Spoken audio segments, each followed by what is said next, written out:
Hey guys, I'm super psyched to announce I got my first sponsor, Santa Cruz Skateboards. It's such a freaking dream. I can't believe I finally got sponsored by a skateboard company, even though it's not for my skating, it's for my speaking. But I've been a skater since 1982 when I was 12 years old.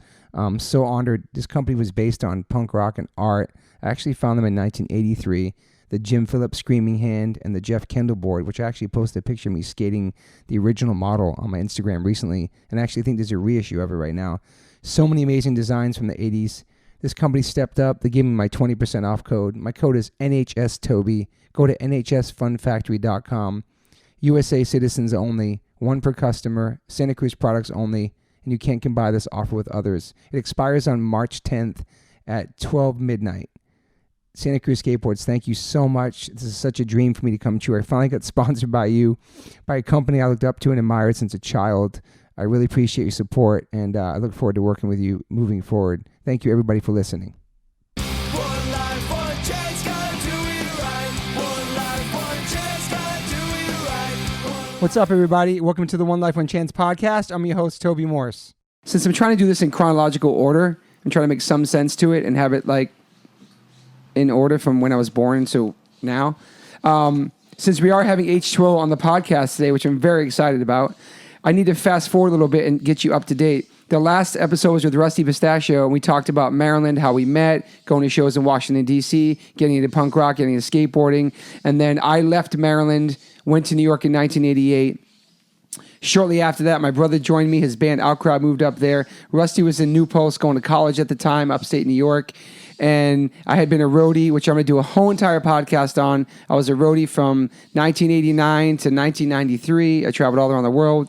We'll talk about that on a whole different podcast. But up until then, I was thinking about doing music because this song had kind of been born while I was roading for a band called Sick of It All, a song called My Love Is Real. We're going to get to all that in a different podcast.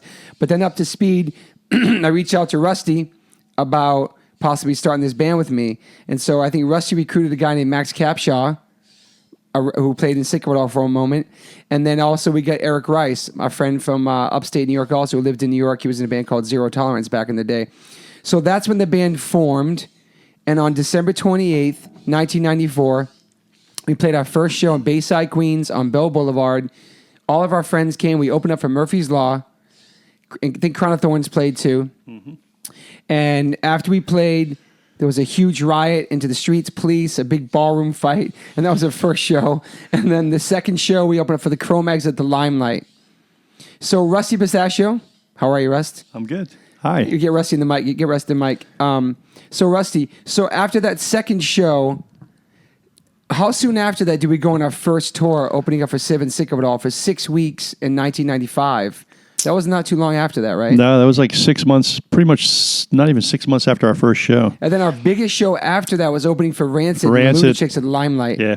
That was amazing. Yeah. That kind of solidified that we're actually a band. Yeah. You know what I mean? Like if this band acknowledged us, and that's a whole other podcast too, the H2O Rancid, Epitaph, that's a whole different thing. Another podcast.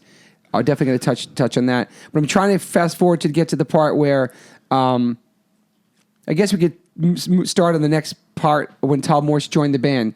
How soon after the tour in Europe after that Max Capshaw left, and then Eric Rice stayed a little bit longer? Well, actually, there's a ton of stuff that went down from we started practicing in the summer of '94. Okay. And then at that point, you remember we had Matty Walenta was in the band. Yes, Matty. We had Max Capshaw. And we had Eric Rice, me and you. And it's like, and even prior to that, I remember you wanted to do a hip hop project called Scar for Life. And I remember you went out to... Who was that with? Where'd I go? You went out to Brooklyn and with Caves and his brother. Shout out to Lords of Brooklyn. Yeah, shout out to those guys. I'm glad I didn't do that, Rusty, because I realize now in my life, people always ask me, because they know I love hip hop, like, that I never tried to be a rapper. Yeah. I can breakdance. I love the culture. You can freestyle. I freestyle, but like I appreciate the culture so much, I would never disrespect it by trying to rap. And I'm glad I didn't. Thankfully it didn't happen, man. Even earlier, you remember there was quite a few times when we would be driving around with your mom, and we'd be in the car, you'd be in the back seat, and you'd just start freestyling and just talking shit on me or your brother or your mom. But as far as rapping, like going in the studio with a beat, I'm glad I didn't do that. Yeah. We ended up doing H2O. Because that was I remember you came back. That's when I was we were all living in Jersey City. Yes. And I remember you coming back and you'd be like, I don't know, man. It was I wasn't feeling it, and you're like, I'm a hardcore kid. I'm a hardcore kid. I want to do a hardcore band. Yeah. And it made way better sense. Thankfully, I did that, man. Yes. Yeah. I'm glad I talked myself out of that, and somebody pushed me to do that. All right, so then that's the first show. Before Todd Morse, before Adam Blake was the first show. We played a couple shows, then we did a whole tour in Europe, which was amazing. Yeah. Thank you, Siv. Thank you, Sick of It All. That's a whole nother podcast. That was a crazy ass fucking tour. Actually, there's a couple details between that 94 practice and that show. I'm trying to think. Give it to me, Russ. Actually, shortly after the first show. You remember? After the first show in Bayside, Queens? Actually, I'm trying to think. Well, I'm sure we can edit the but yeah, shortly after we started practicing after the first show in August, and then after the first show, I think what was it? The Boss Tones caught wind. There were a handful of bands. That was before the Europe tour. No, we didn't do any Boston shows until we got back from Europe. Yeah, but, so the Boston thing is a whole other podcast. One of the greatest bands, took us on many tours. But what happened was Dickie Barrett saw us play at the Wetlands over the weekend, and on a Monday, our agent Stormy Shepard got an email or a call back then saying that Dickie Barrett went to the show, loved the band, wanted to take us on tour. Yeah. Didn't even meet him that day. Yeah. And what's crazy is one of my first shows in Newport, Rhode Island was his band, Impact Unit, Proletariat, Outer Rich, and Verbal Assault, and Vicious Circle. And that was a handful of shows that his hardcore band played. So amazing, got to see them. And shout out to Dickie Barrett. Got a Boston's tattoo. That band was a big part of H2O's career. We're going to get into that soon when Todd and Adam get here. Those tours, how they treated people, how humble they were, and the exposure they gave our band. Oh, yeah. And just how Dickie just randomly saw us at the Wetlands. Yeah. So, okay, that happened.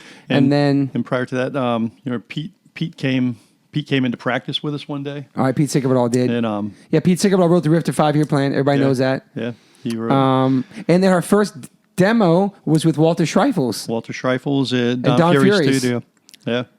And so who played him? That was Max. That was just us, 4-piece. And Eric Rice. Yeah. What up, Smokey? Because after the first show, I think Matty played that first show. I think one of the reasons we booted him was he showed up to practice with 4 strings on a 6-string guitar. I love you, Matty. We love you, Matty. But that's my why were you so lazy back then? Shout out to Matty boy. Yeah. So shit. Okay. And this is all before Todd Downham came. Yeah. And the first album came out. Vinny, that was before that. Vinny Eyeball as well. We did so we put the 4-song demo on a 7-inch with Vinny Eyeball Records. Generation Records, shout out to Vinny Eyeball, Vinny Lee. Yeah. Because Generation was the hookup that they helped us out with many a lunch money. Okay. Yes. CDs. Second Coming Records too. That's a whole different chapter too. I have to do a whole chapter. I mean, moving to New York by myself, all the jobs I work, my roading. We're going to get to that, people. So let's get... Oh, shit, somebody's phone's on. That's bad. So something that... So before Todd and Adam get on this podcast today, let's get up to speed. So... Right before. So when did Todd Morse and Todd Friend join the band? What year was that? After we got back from Europe. And that was 95 because they were on the record that came out in 96, right? Yeah. First album came out in 96. And you remember the European tour? There was 2 men enter, 1 man leave. Do you want to get into that story? No, I don't want to get into that. Let's not get into that story. But for certain circumstances. I mean, that's a whole podcast in itself, just that tour. Yeah, that... Crazy. By the end of that first European tour was nuts. That was summer 95. That was prior to Todd Friend and Todd Morse joining the band. It was. I remember back then we had really no cell phones, so we go in venues and use their phone to make long-distance phone calls. Right. And then at the end of the tour, the agents would call and flip on it and say, why'd you run up phone bills in fucking Schweinfurt or some other fucking place? Yeah. And everybody would call their wives or girlfriends by using the phones. Yeah.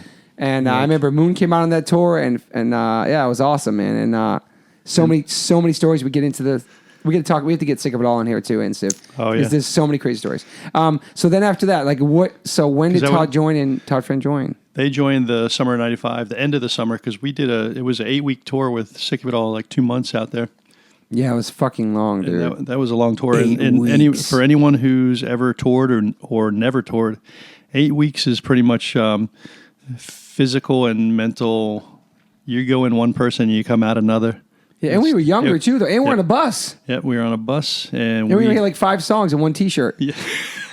And we were a 4-piece. Yeah, people were staring at us, man. It was so weird. We played as a 4-piece, and Yeah. you remember we actually played one of our first festivals as a 4-piece, and it was like 25,000 people Was that Dynamo? opening. I think it was Dynamo. Was it Dynamo or I forget what the name of that festival was. It's been a million years. I do have the laminate though. Okay. But it was Sick of It All Civ. No Effects was on that. There were so many bands that at the time we knew them from the U.S. as being these little club punk rock bands. And when we got to Europe, we're like, oh my God, these bands are headlining. Yeah, people really love and appreciate music over here. Holy shit. Festivals of like 25, 50,000 people showing up to these punk rock festivals. Yeah. And but that definitely was. We had Ecovision 7-inch too. Yep, we did with With Steve Reddy. Shout out to Steve Reddy. You know what's crazy is that because of who we hung out with, how we looked, all the people, guilty by association, all that. When we first put our record out, people couldn't believe that I was singing and we had melody, and people did not expect that from us. The way we looked, especially That first show at the Limelight with Rancid, when I wore a wig, and my we hair was shaved. Yeah, and we opened up with the acapella. Yeah, My friends 5-year look plan. out for me like family. Yeah, people bugged out. so people didn't expect that. You know, we grew up on obviously all kinds of the different scenes of Washington DC melody, with Cali, California, melodic, everything. And so people, when we came out, people were like, holy shit, these guys are doing pop songs. That was awesome. They're singing acapella. We were a breath of fresh air. All right, so end of summer of '95, Todd Morse's band breaks up, the Outcrowd. Or at least he was. I remember Todd was like, okay, I'm the guitar player, I'm the primary songwriter, and I'm the band's manager, and it's just so much work. And I know at the time he was like, I'm pushing and pushing, and I'm not getting as far as I would like to go. And Outcrowd was an amazing band, by the way. They great songs. They bust their ass. So many great shows. So many shows with Ramones. I remember Ramones shows are awesome. Your brother definitely put in the work. He put in a lot of work with that band. And when we mentioned to him we're looking for a guitar player, he's like, I would love to just join a band and do nothing but play guitar and have fun. We're like, well, we need a guitar player that's better than me, because at the time I had only been playing guitar for not even a year. I think I picked up a guitar in August, played our first show in December, and then we were on tour, 8-week tour in Europe. 9 months? Not even 9 months later. I remember that. So I guess we could end there and then have these guys join, but that's great. Yeah, so Todd Morse joined, and the rest is history, which we're about to discuss. And we basically it was a package deal. Yeah, we got Todd Friend too. He's like, well, he's been drumming with me for a while, and we thought, well, Todd Friend. We didn't have a drummer there, did we? No, Okay. We booted. Looking for a drummer, booted Max Capshaw. We hadn't even. I don't even think we auditioned any other drummers. We didn't, because Todd Friend was living in Jersey City. He was, yeah. Our crowd was out there. Yeah. So it's like, let's just try Todd. And I remember that was a lot of work, because Outcrowd was more prog rock, more rock punk, I guess. Yeah. For lack of better words, they had a kind of grunge vibe. Yeah. And Todd Friend was into new wave punk rock and tribal beats. Yeah. So it was like trying to get him to do like a Mackie breakdown, to hone him to be like a New York hardcore drummer. Yeah. It was definitely some work, but it was everything that we've done has been work. Totally. But when you love what you do, it's not work, right? Exactly. We're gonna have Todd Friend call in too. He's gonna call in during this episode too. So like we're gonna leave it right there, and then we're gonna take it from here.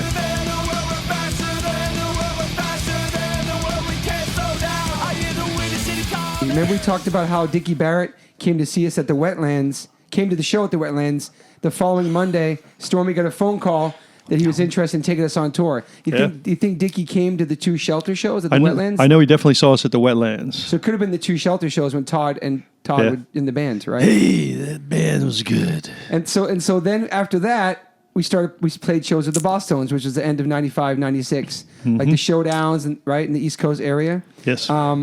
And then our first real tour. Oh, wait, rewind. So then, on the Shelter tour, Adam Blake. I was there. We became really close with Adam Blake. And Adam Blake was going through some mixed emotions about whether he wanted to be in the band or not, correct?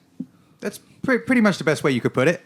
And so Adam... Or it was more like we told him, you have to be in our band. Yeah. Well, we kidnapped him. Basically, that's how it went. That's how I remember. Well, wait. Eric Rice. We kidnapped Adam for a Basically weekend, said, "No, remember? kid." They introduced You're me in to our they band. introduced me to Murray's Pomade, and I never looked back. But And listen, introduced you to his But wait, Colorado Eric Springs Rice was in family. the band with Smokey, and he was talking about leaving. So we knew Eric Rice was going to be leaving at that point. Mm-hmm. And Adam Blake wasn't feeling too good where he was. So Nope. Adam Blake was rolling with us. He was a Christian monk, and he was rolling with us on that tour. Yes. Correct? Yeah. Yeah. So You wanted to roll with the people who gave a shit. I rolled with the cool kids. So Adam, I know you're. So how long after that Shelter H2O tour did you leave Shelter? I want to say within 3 to 3 or 4 months, right? Yeah, 3 or 4 months. Yeah. So your first tour with H2O, I know your first show was at the PWAC with H2O in Mabon, Long Island. It was. I can vision you. I can was. see you now sitting on the couch with your hair Skinny. parted down the middle, like your monk hair. You were PWAC, so yeah. young and naive and innocent and cute. And he was just sitting there. Were you nervous to play that show? What did that stand for, the PWAC? That's a good I question. don't know. It was a with, great people with fucking AIDS venue. Coalition. Yeah, it was. Was it? Yeah. People with AIDS Coalition. It Yeah. was like Rusty Wow. Pistachio, ladies and gentlemen. Rusty got that fucking Cares memory. about the issues. Yeah, the PWAC was amazing. Yes, it so, was. Adam, how are you feeling that day Playing those- before you're going to play with us? Did we practice with you before that? I believe we did a practice. Yeah. I'm pretty sure I borrowed Moon's pink bass Yes. for the show. Yes. And I remember being really nervous after the show. But like on stage, I felt pretty good. Yeah. It felt like a good vibe when we played together that first show. So, Rusty, so did you find out that Adam had quit the band and then you reached out to him? No, you know, the weird thing was, I was like, we were like, okay, we need a bass player. And I go, yeah, the guy from Shelter who played guitar in Shelter when we were on tour. I go, he's a trained bass player. He went to school to play bass. How did you know this Because I information? actually talked to like jazz bass Actually- players on tour and actually, stuff. yeah, we so we broke talked- down over that. okay. And so glad with Adam. But I remember giving him a phone call and being like, I said, let me call him and see what he's up to. And I You called. called him in England? I called him in the UK. Pistachio reaching out. Reaching out, I said, "Hey, Adam, what are the chances that you would do this?" And he goes, "Well, oddly enough, I just left Shelter," and I remember saying, "Well, would you want to fly to the U.S. and play for H2O?" And he's like, let me call you right back." And I think it was like 5-10 minutes later. He's like, "Dude, I'm down." I said, "There'll be a plane ticket waiting for you. I'll pick you up at JFK." And So we flew him out there? yeah, we flew him Sick. here. And I actually picked you up. And the first thing we did when we got into New York City, we went to Irving Plaza. Because I believe we Mike saw, Watt- Porno for Pyros. Porno for Pyros, Porno yeah. for Pyros. Hold on, to that point. Because I was like say, picking up a Wow. bass player, one of the best bass players in punk is playing. I bet Adam would get a kick out of this. Let's go roll. So I think I was trying to Pat impress you. Smear? Pat Smear? No, Mike Watt. Oh, Mike Watt, my bad. right, from my bad. Minutemen. And and- let me just say something to young bands and musicians coming up out there. Notice the point of what happened there. It doesn't matter how great of a bass player Adam is or how cool of a person he is. If he wasn't willing to say in Yes. one phone call, yes, I'm gonna fly to the United States. If you're not willing to drop everything to do this shit, you're not gonna do it. That's Yeah. it. Very That's true. the bottom line. That's really true, actually. But I think I'd like to step back to the first time I saw H2O. Okay, go ahead, Adam. Because I remember seeing then you guys open for Shelter, and I want to say Fury for Five. Fury Before of we Five was toured on the with bill. you? Yeah, Stone Pony. Okay. Yeah, I saw you at the. You actually it was a show we played together at the Stone Pony. The first time I Okay. saw a show, and I remember just being like, "This band reminds me of everything I love about this music." Because at that point, I was a little bro. jaded with the Shelter situation. Yeah, I'm sure. And there was so much. It was truly a positive, fun band on stage. No tough guy posturing. Yes. So great, and I was like, "Damn, I wish I could be in that band." But I have a question for you. How did you... How, Manifested it. how did a kid from England actually get into Shelter in America? sold my soul to Satan. But how did Shelter find In a you? way, right? How So- did Adam Blake get into the American hardcore scene? I was a huge fan of Ragging Up Ray Capo and Purcell's Mm-hmm. Youth previous Crew band, Youth stuff. of Today, and they formed Shelter, and like a lot of people, I got involved. I got a little bit interested and a little bit curious about Krishna consciousness, and I would go to the temple every Sunday for the Sunday feast, and I would listen to the lectures. And a member of Shelter was in London at the time doing a side project with polystyrene from X-Ray Specs. And that was Graham. Oh, yeah, So Graham, Graham and I yeah. became friends. He knew I was at music school at the time. He knew I was favorable towards Krishna. And he went back to the United States and he wanted to leave Shelter, which he was playing bass in at the time. And he had a dream, right? Which is kind of bugged out. He had a dream that I was the new guy. And then Wow. much similar to the situation we were just discussing, he calls me at my parents' house and says, "Do you want to come to America and try it for shelter?" And I was like, "Fuck yes, I'm so in." And I flew out. I almost didn't get the gig because I was too tall. It's true. Like that's not a tall. Those tall tale. Those are not tall guys in that band. No, you know no, what I mean? no. So I kind of squatted down when I played bass, and I knew the entire catalog, and and they took me in, moved me. And you in the weren't a temple. straight edge vegan, none of that I stuff. was straight edge vegetarian, like a what they call a fringy. Like I was interested in Christian consciousness, but I wasn't practicing. But that devotee. you didn't have to be that to be in the band. You kind of had to go a little bit deeper, which I was happy to do, but it wasn't a really good fit for me. So think about that though. You're sitting in the suburbs of London in a small town. Hounslow. In Hounslow, West London. And this is going to seem like some weird hippie stuff, but Adam's super into consciousness, I know. Consciousness and manifestation. Sounds like he had an interest even then, and you manifested two phone calls from the United States asking you to be in bands. That's cool. That doesn't happen. No, it doesn't. Well, then you go back unless you put it out there. Then you go back a little further, and I told my high school guidance counselor at 17 years old that I was going to move to America and join a heavy metal band. So I missed heavy metal, but I did get. So you put it in the universe. I put truly it in the believe universe. that. People believe in it. Yeah, that's I it. believe And as far that as heavy 100%. metal, and as far as heavy metal is concerned, here's a real fact: Adam Blake is in the Thunderstruck video live from AC/DC up front headbanging. Correct? It's true. Long hair. Well, that was it right there. That was it. That was his resume. Some video. could say that's the high point of my career right there. Actually, That's what you should have said to bands. I should have. So Here's my promo. Adam, after you get fired from shelter and you're back home in your apartment, wherever you meet the family in Hounslow, what was your feelings on music at that point? Were you done with music before you get the phone call from Rusty? Were you depressed? Were you? I think the thing with shelter and not being in my life anymore was actually a stress release. Okay. You know what I mean? Like I wasn't happy in that band. It was a bad fit. So I was happy to be free of that. Of course, like I miss New York, which I never really felt like I got to experience because I was living in a Hare Krishna temple with, just living that life. You'd walk over the bridge to go to the city? I'd walk over the bridge. I'd go see movies by myself. I'd go eat a Zen palette by myself. I'd go walk around the city by myself. Lonely days. You weren't allowed to have facial hair, and I can't remember the facial hair. There was a few. No masturbation? That's when you live in a temple. You're not supposed to whack off. No. okay. I'm trying to think about the rules that he had to live by No. living in New York. Just each other. So the big four. The big four is no meat. Obviously, no meat, no fish, no eggs, no intoxication of any kind, no gambling, and no sex or masturbation. One of those rules I did break in the temple, though. I'll leave it up to you guys to figure out which one. Okay, so now here we are. Adam flies over. He's playing us at the PWAC with Madball. That's your first show. Mm-hmm. Shortly after that, we get our first U.S. tour with Murphy's Law. Mm-hmm. Mm-hmm. That tour was one of the funnest shows. The beer, Todd's showing his tattoo right now. Picture of the tattoo. Yeah, we'll post it. The Beer and Water Tour in 1996. 96. So here's Adam Blake coming from shelter, coming from like a Hare Krishna monk lifestyle, and then we go into our Murphy's Law, which is the ultimate party band. That tour, we had some crazy fucking memories, crazy experiences. And wasn't Adam, Rat Bones on that tour? Rat Bones was on the tour. I remember driving through a hurricane and the trees falling in the middle of a street, and then Rat Bones on top of the tree, and lightning Russ striking. Underdog was on that too. Russ Underdog. I remember getting kicked out of the Swingers Hotel because Rat Bones jumped off the top floor into the pool. Always think about that. I still eat there. Yeah, and then we played the show in the store, and the electricity went out. It was dark. Remember that? And the hurricane. We played a show. Remember who our crew was? Who was our Ezak. crew? The Lord Ezak. Lord Ezak. Shout out and to Vaughn Ezak. Lewis. And Vaughn Lewis. Vaughn Lewis. That was Vaughn Lewis's first tour with us. Yeah. That was a crazy tour. And Adam, As a that's tour when you manager. kind of went from a boy to a man. Yeah, In a sense. the straight edge monastic lifestyle was no longer being followed on that tour. Somebody in Murphy's Law took you to a strip club. Two people actually. Okay. That was one of my favorite tours. You guys have to say one of the funnest tours we did. Yeah. Amazing. Yeah, it was a lot of Amazing. fun. I have so many weird little fond memories of that tour. Oh yeah. You want to share any? Was it a 6-week tour?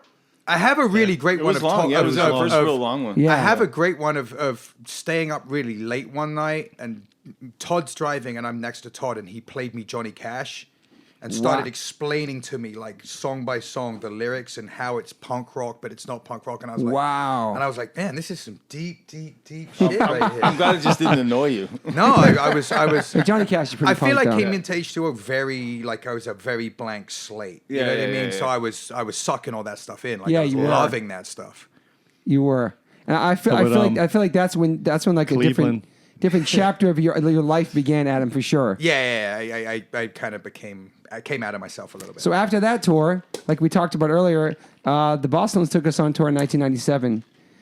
And that was before Let's Face It came out. This is before that. I remember Todd said that was the first time playing to a massive audience. Mm-hmm. It was like 1,000 people every show. And we were, to them, a band they'd never seen before, so we had to learn how to like entertain people and win a crowd over. As opposed to play a hardcore show. Exactly. Yeah, we had to and I like that challenge. And I liked it. I like that H2O did that. We went on tour with different diverse bands to play different audiences. So the Boston tour is amazing. They treat us like fucking gentlemen. They're sweet people. All good there were guys. some really great shows out there, right? Yeah. We Especially those Florida ones you mentioned. And they definitely taught us how to tour, how to be a little bit more professional with how we do things. And I just think it was such a great time for music. You know, like we fit so well in like with that kind of upbeat, energetic music. Like even though we weren't necessarily a ska band, positive. We could play with those bands and do fairly well with their crowd. Yeah. So how soon?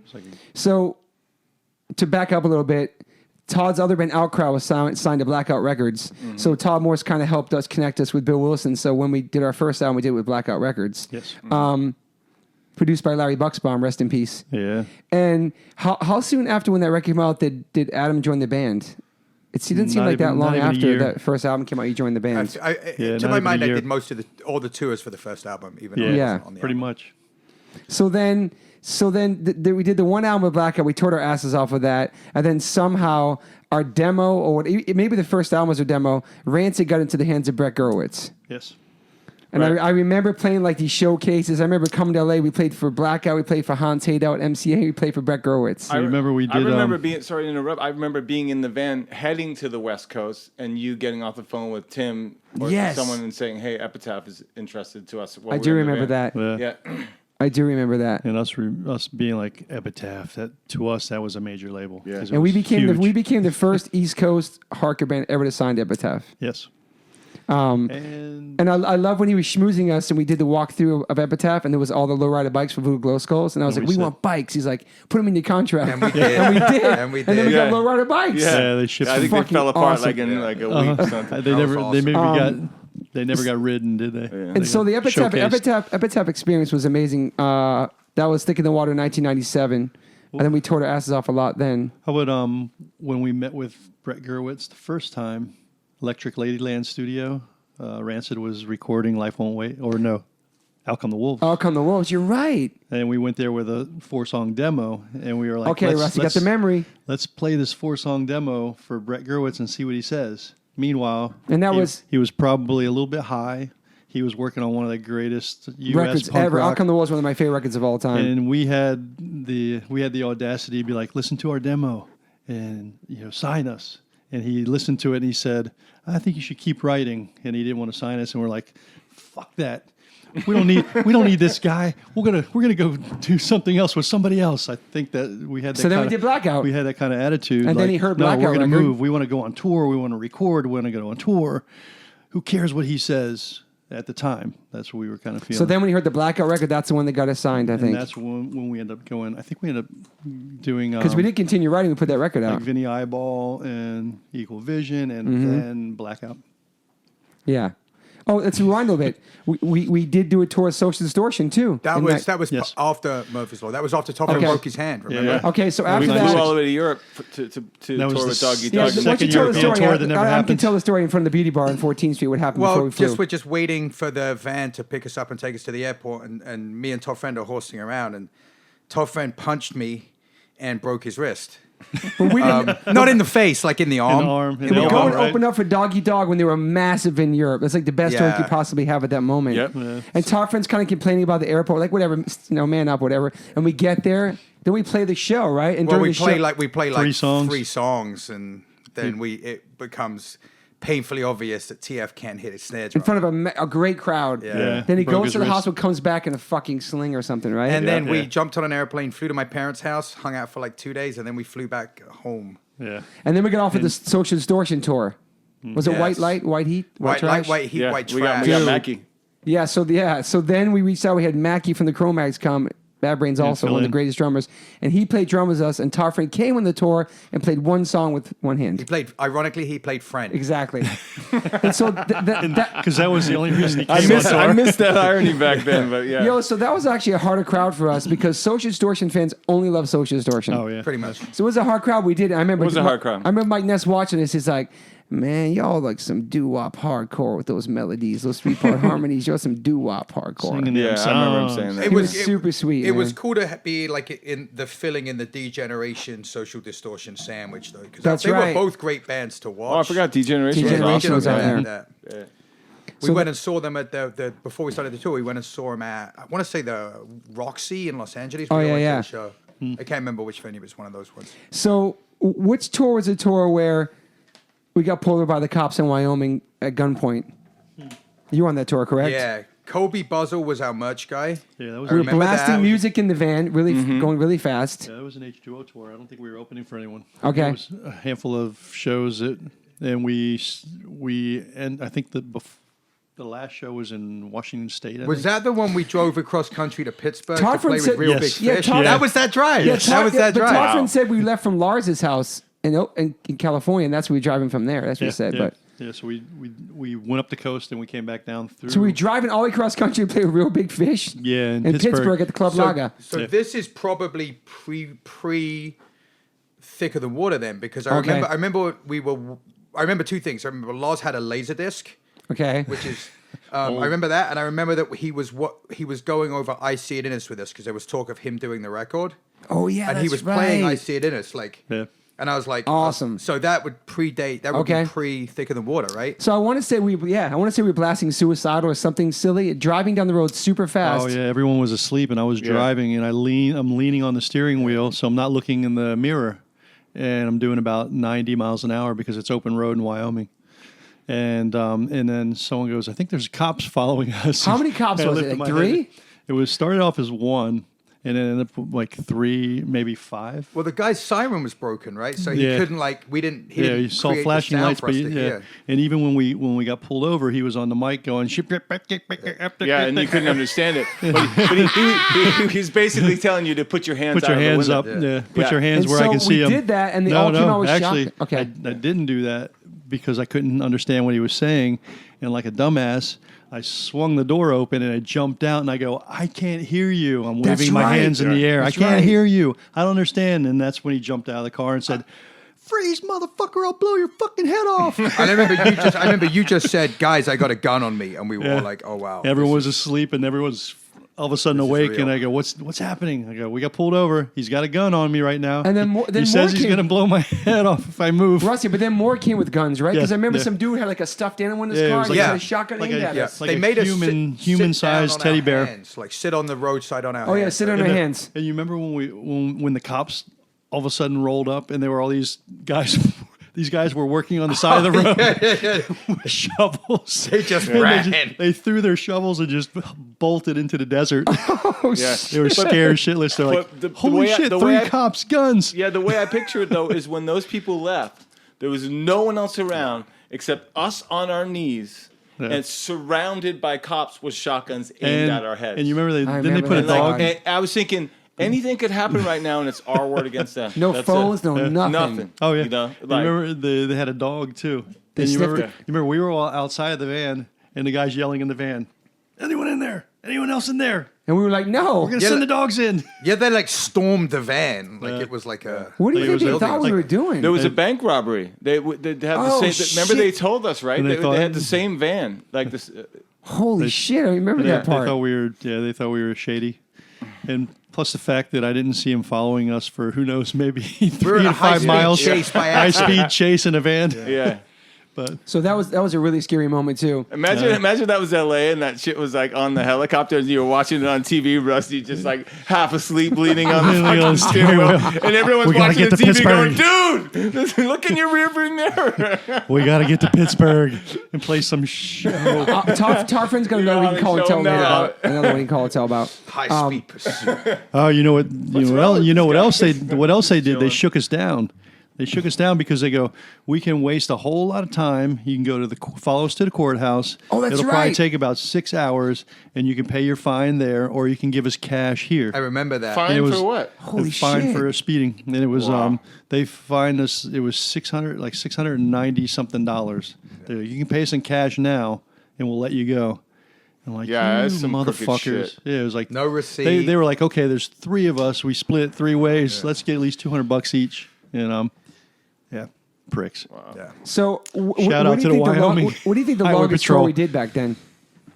9 weeks? I think we did a 13-weeker. No, maybe I think Or we maybe that went was from with one- Shelter. Actually, I or know we we- did some long ones. It was fun. I remember we come home for like 3 days in between and then fucking go and Yeah, like. in Rome.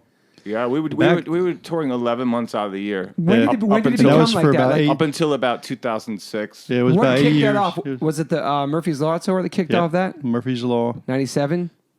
That was when we No, started that was really just 96. going? Murphy's Law was 96. Oh, yeah, and 96. then- Just started going from there? Yeah, Yeah, we did the 97. West Coast of Yeah. Pennywise. we did the Misfits, Sick of It All tour. Great tour. Yep. Yeah. Tour with them a couple of times. Actually. Social Yeah. Detour. Social D. Some sort of Pennywise, the Boss Tones. Pennywise across took us on Canada. our first real Snowcore tour good across- West Coast tour. Yeah, then the Snowcore tours and all Across through Canada. Canada. Canada, Yeah. we hit Canada hard. And then we always kind of flaked on Europe for a We while. did. We canceled tours. We We always did. kind of played.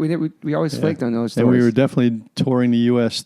3 times a year. So when did Yeah. we go back as H2O Europe? Because I know the first one was before Adam and Todd was with. I want to say it was Civ in the F 95. minus tour, no? Yeah. We did with F minus. Okay. We shared the F-minus. bus. Okay, that's right. And then that Yeah. The bronchitis tour the bronchitis tour. when everyone was still allowed to smoke indoors. And then even though we didn't sing about it Boy. or invite it, there was sometimes we had some shit pop off at our shows with the security or other things. Oh, we yeah. usually stop. We always pride ourselves. We stop the show and there's a dick in the pit, kick him out. Punkorama tour. Oh yeah, Yeah, we, had, so- we, had, we, Yeah, had, so- we had straight up brawls with security because Allentown? we'd be so we'd catch them like choking out like young teenage girls Yeah. and stuff, people that didn't know the We ropes. stopped the show. That was before like now moshing and everything and all. It's part of the show, and they're all trained on how to take people over the barricade You would now hope and so, send yeah. them down. Yeah. Because it's been going on for so long. But Yeah. back then we were playing some, Podunk, New Jersey or whatever, and sometimes it was just like I remember one time at a Quicksand show, it was just like guys they were playing a college. It was just like I guys from remember the that. college. Yeah. And they Yeah. were just like slamming people down as soon as they came over the thing. Like it's hard to watch that when you're Yeah. on stage. To this day, I if I see some foul shit happening in the front row, it bumps out my show. Yeah, There, 100%. there were venues that were known, like remember Birch Hill in New Jersey was Yeah. known for having like over the top security guards. Yeah. and we had it happen at Tramps with our booking agent at the time. Got into it with somebody. Yeah, I remember that too. Yeah. Shout out to The, Tramps. Tramps yeah. was an incredible The place Summer to play. Nationals. Yeah, Habitat Summer That Nationals. was that Yeah. upstairs. Yeah, when club they on, they threw what's the name Tim down Bohr. the stairs? Yeah, we stopped the show. Or no, not the. They threw that was from US Dwayne Bombs, Dwayne Peters. They threw So Dwayne that's Peters down the Lancaster stairs. Pier with the infamous fight with H2O and Rusty and the dudes and the whole Yeah. crowd chanting H2O outside. Oh, They threw yeah. Dwayne Peters down a flight And of the, and stairs. the cops took our side They did Yeah. go outside. because they had heard problems about these bouncers already. And Mark Holloway got snuffed. Oh yeah, I think I got snuffed. And then Rusty. knocked out 2 bouncers. Yeah, Me Rusty. and Rusty, I was in that mix too. I know you were. And so was the dude from Which was hard to explain, from right? that hardcore band from out here. Straight Face came and had our Straight back. Face. Yep. Johnny And I Straightface. remember outside the cops and the crowd chanting H2O and Rusty's on the ground with 2 dudes on the ground. Yeah, right? who And were then, standing over and then top you're of in 2 bouncers. handcuffs. Yeah, they handcuffed me, and then when the one bouncer came to, he looked at P-break. me, and I was like, "I got you," and he's like, "Yeah, you did." But yeah, Yeah. those that whole thing was sparked because I saw some kid out front with blood marks on his neck from being choked so hard. He had blood And Dwayne blisters in his Peters, neck. too, got thrown down a flight of And then stairs. Dwayne Peters getting tossed by the same guy down a flight of stairs Oh, was shit. what set it in motion. That's when our tour manager said, "Come with me. Let's go talk to these bouncers." And And the talk we need turned to- into- we need to talk to the security and get this one guy away from the kids. And it turned into A full-on brawl, a man. full-on From brawl the with days us before the versus internet. Yeah. four security dudes, 4 bouncers. I remember when the cops had you in handcuffs. You looked at the guy like, "I got you, motherfucker," Yeah, because you'd warned him, "I'm going to get you." Yeah. And then you Yeah. end up getting those 2 guys. It was like, that was weird. I know that one dude went for Mark Holloway. Our tour manager at the time went to choke him. He's like, "I'm the one who did it, motherfucker. Who's got beef?" wow. And he was going for Holloway, and I caught him from behind and just aimed him towards the door and kept punching him in the head until he fell down. And then another bouncer hit me from behind, and you and Todd tripped him. And as he fell, I kind of grabbed him by his ponytail and snuffed him a little bit. But That was crazy, man. But yeah, there was crazy times. They were. Before the interweb. Yeah, before the interweb and before there were a million cameras, so you could go to jail for street You justice. kids don't know how good you got it these days. So then It's after so that, safe now. So then after that, we're on Epitaph. Obviously, we love Rancid. We love production that Brett Gurewitz has done. We respect Brett Gurewitz. We asked Brett Gurewitz to produce FTTW record. Yeah. And we chose... Second Epitaph record. Second Epitaph record in 1998. And we chose Coyote Studios in Brooklyn because that's where they did Life Won't Wait. Or, did some Yeah. shit Life Won't Wait. I think So it was- I remember recording in the dead of winter in Brooklyn. Yes. That experience was amazing with Brett Gurewitz. I remember Did a Freddie lot of guest Madball coming appearance. with all those guys and with 40 ounces and have like a party, and then Freddie did his part for Guilty by Association. The whole vibe of that was so amazing in the studio. Dickie came up and did Force Force Field. Yeah, Dickie came up, recorded that with us. Didn't Civ... Talk about Coyote Studios doing FTTW I with Brett believe we Gurewitz. did the demos for that record at Tim Armstrong's. Tim Armstrong's studio with him and Sean London. Yes. Yeah. Yeah. Shout out to Silver Sean Lake. London too, man. That was a great experience, man, with Brett Gurewitz. It was cool. No, It it's was not- cool. Yeah, he just like had gotten out of rehab, right? He was just like, this is his Yeah. first project back. Yeah. Sober. In the mix. And I remember that he brought out gear like compressors and stuff, and it was super focused on everything sounding great.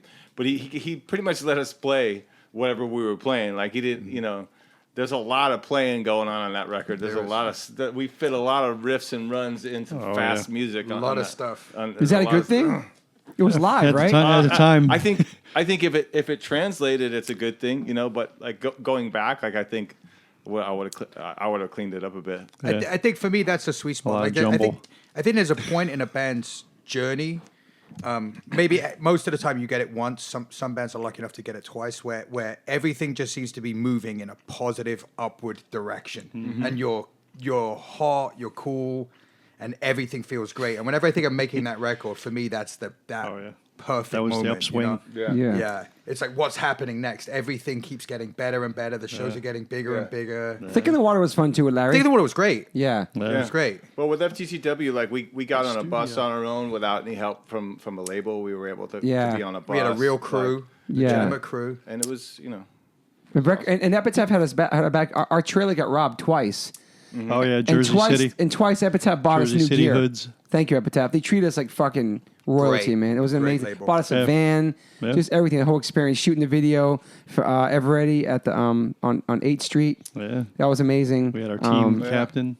And then in Dave FTW Hansen. shooting the One Life One Chance video at the Twin Towers and on that double-decker Yeah. bus. Oh yeah, Just cool shit we did, man. I always say this to the guys. Now I say thanks, Offspring Money. I was going to say that. You know what? yeah. Let's talk about Dexter that. Harlan's been taking care of the members of I H2O told for Dexter years. that. I've said that to him. But I want He to talk just about that laughs. because they sold like, I don't know, 10 million records out of 14 million. out of Brett Something Gurewitz' like 14 that. million garage. on Epitaph, like, right? they were the ones that set it off like on independent. Like, yeah. Where they Brett went Gurewitz from a couldn't keep garage up to with a those orders, warehouse. so as much I as could be people, wrong on the numbers, but but as it much was a as lot. as much people say like, oh, punk rock sellout shits on the radio and stuff like, all that shit helped everyone. Yeah. It helped us. It was Trickle down. It was a trickle down to punk rock, man. It really was. Yeah. Yeah. Green Day, all that stuff, like Rancid, all these bands, like it really Yeah. helped. Yeah, like, absolutely. People so. AFI. Yeah, there's a ton of definitely I mean, a lot of it bands that wasn't. benefited It from was. that. I don't think it was the bands that were like talking shit. It was the fans. Like, you can't be on the radio. You can't be this.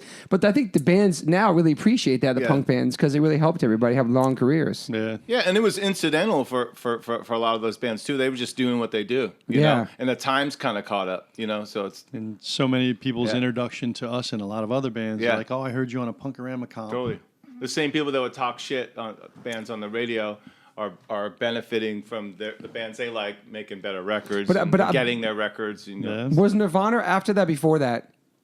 Before. Because Teen Spirit, there was like punk rockers in there moshing and shit, and it was like.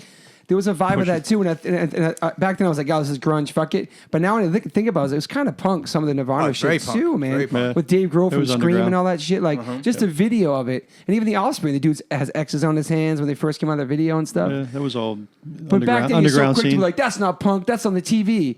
I mean, I was guilty of that too. But when you think about it now, like where you're at in your life and then how what's happening with music and punk rock, it's like that shit really helped us, Well, man. that was like Yeah. the post Maximum Rock and Roll pre-internet era, you know, Yeah. where Yeah. where punk had moved into From like the fanzines, the right? suburbs and most people's, somewhat into the mainstream, but the internet hadn't really taken it to the far reaches. So people were still very precious about it. They wanted their band to be on Yeah. their label, you know? Yeah. Kind of the internet's brought it back to the underground. Kind of. You know. Yeah. And of course, when we went to the next label, we caught all that shit. Yeah, so moving forward, so then here we are, we're in Epitaph. We did 2 records, and it was great. We did so much shit with lot them. of US touring and Yeah, and the whole time, our friend Hans Haydout, who was friends with Todd Morse through Blackout and the MCA kind of deal back then, he was following our career, and we turned him down like twice or whatever. He was always there for us. He's still my friend now. I still talk to the dude. Shout out to Hans nice Haydout. guy. He always wanted to sign us, and I think at that point, MCA and Blackout did this merger thing. I'm not sure what bands do. I don't know if it's Sheer Terror. Somebody was on MCA or something, or through the merger back then, and we ended up having another thing where we came to a head, and we had like a thing with MCA, Breck Erwitz, Blackout again, and then we went with Hans Haydout. We took a chance. I had watched one of my favorite bands catch shit, 7 Seconds, when they went to Restless Records. You know what I mean? They were on BYO, and they took and they started changing their music up a little bit. And they got me into U2. They got that different inspiration going with 7 Seconds, some of the greatest records they made with those melodic ones. So they were like, I was like, damn, those guys took a chance. A lot of our friends were doing that, like trying different things. Yeah. And so we went for it, and Todd friend, I think he picked Matt Wallace, who did the replacements in Faith No More, if I'm correct. Yeah. That was like a dream for him. We just had lunch the other day. He said, he said to say hi. After our show? Mm-hmm. Yeah, he came to our show. It was fucking awesome to see him, dude. Texted me about getting in, but I was in Mexico. Dude, you saw him after that? Yeah, we had lunch. I'm gonna meet up with him too. Matt Wallace. It was Good such guy. a great show. He came, so I was so happy he came. Matt Wallace. So so positive. we love you. Yeah. So then we went with Matt Wallace and we went MCA Records. Yep. Our friends Newfound Glory were on there, and Blink 182 was on there. I remember Tom came out to our one of our San Diego shows to kind of schmooze us about going to Interesting. Okay. to MCA. Can I just say one thing on the note of what you were saying about bands taking chances and everything? Like, people always look at it with suspicion, like there's some motives of they want to be bigger, they don't care about their original fans, they're trying to reach this and everything. But eventually, at some point, and Adam knows what I'm talking about. At some point in everyone's life, they need to grow. Totally. They need to grow, and it's just a matter of, is the band growing faster than the fans, or the other way around? You know what I'm saying? Yeah. It's not good or bad, but everybody has to try to grow, or they don't feel like their career's progressing anywhere. Yes. People would just dismiss a record out of hand based on the record label that put it out, Exactly. without Back ever then it was hearing a- a note. And Back then, you were judged by that what label you're on too, for sure. What I say is when you do grow like that, and then you end up back with nothing to prove, that's still growth too. Totally. You know what I'm saying? Totally. It's Yeah. not, you didn't go backwards. You went away so that you could appreciate to this it. new. And how about and And how about we just want to make the same record over and over again? And Exactly. from a label perspective, we weren't the only one. Like New York had been looked at as maybe being a new Seattle as far as alternative You had music. I mean, Civ Quicksand. was getting signed, Quicksand got Yeah. signed. Orange 9 9 Orange millimeter. 9 millimeter got You're signed. right, all Like of our friends. it seemed like major labels were really sniffing around hardcore. Oh, yeah, they all took took us us to lunch. Yeah, a lot of we all ate their food. Shift. Good we point. just kind Handsome. of rode that train. Yeah, a lot of our friends were doing that. You're right. Into Another, I think too. And, Yeah. a lot of our friends. Pretty much all our friends. Sick of it all went to a major Sick- label. Yeah. So you remember was on we went to Atlantic, dinner right? with like almost every major label, and We did. We never once had a discussion like, "Oh yeah, we're going to sign to them." We just wanted to do it. Like we just Yeah. wanted to have the free food. Yeah, Yeah. We took meetings where we Let's got get a free lunch CDs, and a all that handful of shit. CDs. I never remember us saying, "Oh yeah, we're going to sign to those people." Yeah, we had many meetings with Let's people. go talk to them, see what they have to say, see how many So- CDs we can grab. And so for us too, we And then we weren't take just them to Generation Records and sell them. for us, we weren't just listening to punk rock either. We listened to all types of music. Like you said, you turned him Johnny Cash way earlier. U2, Madonna, just all different types of music. The H2O. Cranberries was the soundtrack of the Murphy's Law tour. Yeah, That the was- Sundays. Ezak loved Cranberries. Yeah, still does. So and we would do late night drives. So. yeah, so like all that music we were inspired by, but also but we didn't like. I love hip hop, but I'm not gonna make a rap record. But for us, we were hardcore band, hardcore kids. We had melody in our music from other types of we like melodic types of bands. music. But for the Go record, and for that, we did more melodic stuff, I guess. I think the I Go. mean, it just sounded more. I think For me, that record was overproduced. That's my opinion. Which one? The Go Go. record was too overproduced for H2O. Well- I had too many things on my vocals. If that record was produced by you or somebody else, because those songs stand in our set list today. Yeah. Memory Lane, Role Model, those songs, they can fit. But the production of it, I felt for us was too slick. That's my personal opinion of it. Because the songs weren't bad. there's definitely a I lot feel of my hooks. voice, like the echoes and the delays on it. And you know what? I'm guilty. It's my fault too because I think I was just moving to California. We stayed at the Oakwoods. Yeah. I feel like I feel like I let the like I was just like fuck it, let's just do it. It was way too much money to spend on a record. No one Yeah. should ever And spend took that much way money too on a long. record, especially on a hardcore. But I just don't think that any of us were looking at each other at that time and going, "This is where we're trying to get to." We We didn't. weren't. Yeah. We We had were no just saying. direction. We were like, "Where are we going?" Yeah, we didn't. Good point. That's Yeah. where it was. None of us had a And clue. we needed a person to say, "This Rein is it all in. cool, this progression and everything, but let's think about what people like about you already too." No Yeah. one said that to us. You know what I mean? Good And point. that would be the only downfall as far as picking a producer, because Matt Wallace was not from the hardcore world. He had no idea where we were from. He was waiting for So- us to show him which way we wanted to go. Because he had skills. But we connected He with had him. skills, But the connection was and there he with was him, though, man. No, He it was had- great. I learned he had- so much from Yeah. him. Like, Yeah. I became a better songwriter from working But with I Matt. wish Yeah. I wish maybe he knew more of our history before that, I guess, or something. I don't Yeah, know. because it was definitely a lot of give and take and a lot of back and forth, because he was pushing us, and we were also pulling him into our world. So it was So Todd, you don't think more it's too experimental. polished? I just not polished. It's just not. I don't really think it's that. I don't even think it's that polished. No. I just think musically, we didn't have an agreed direction. Yeah. You know what I'm saying? I That's still, all. I think if you listen to that record, there's stuff that could have been on Thicker Than Water or FTTW. Yeah. Like Songs Remain has. Yeah.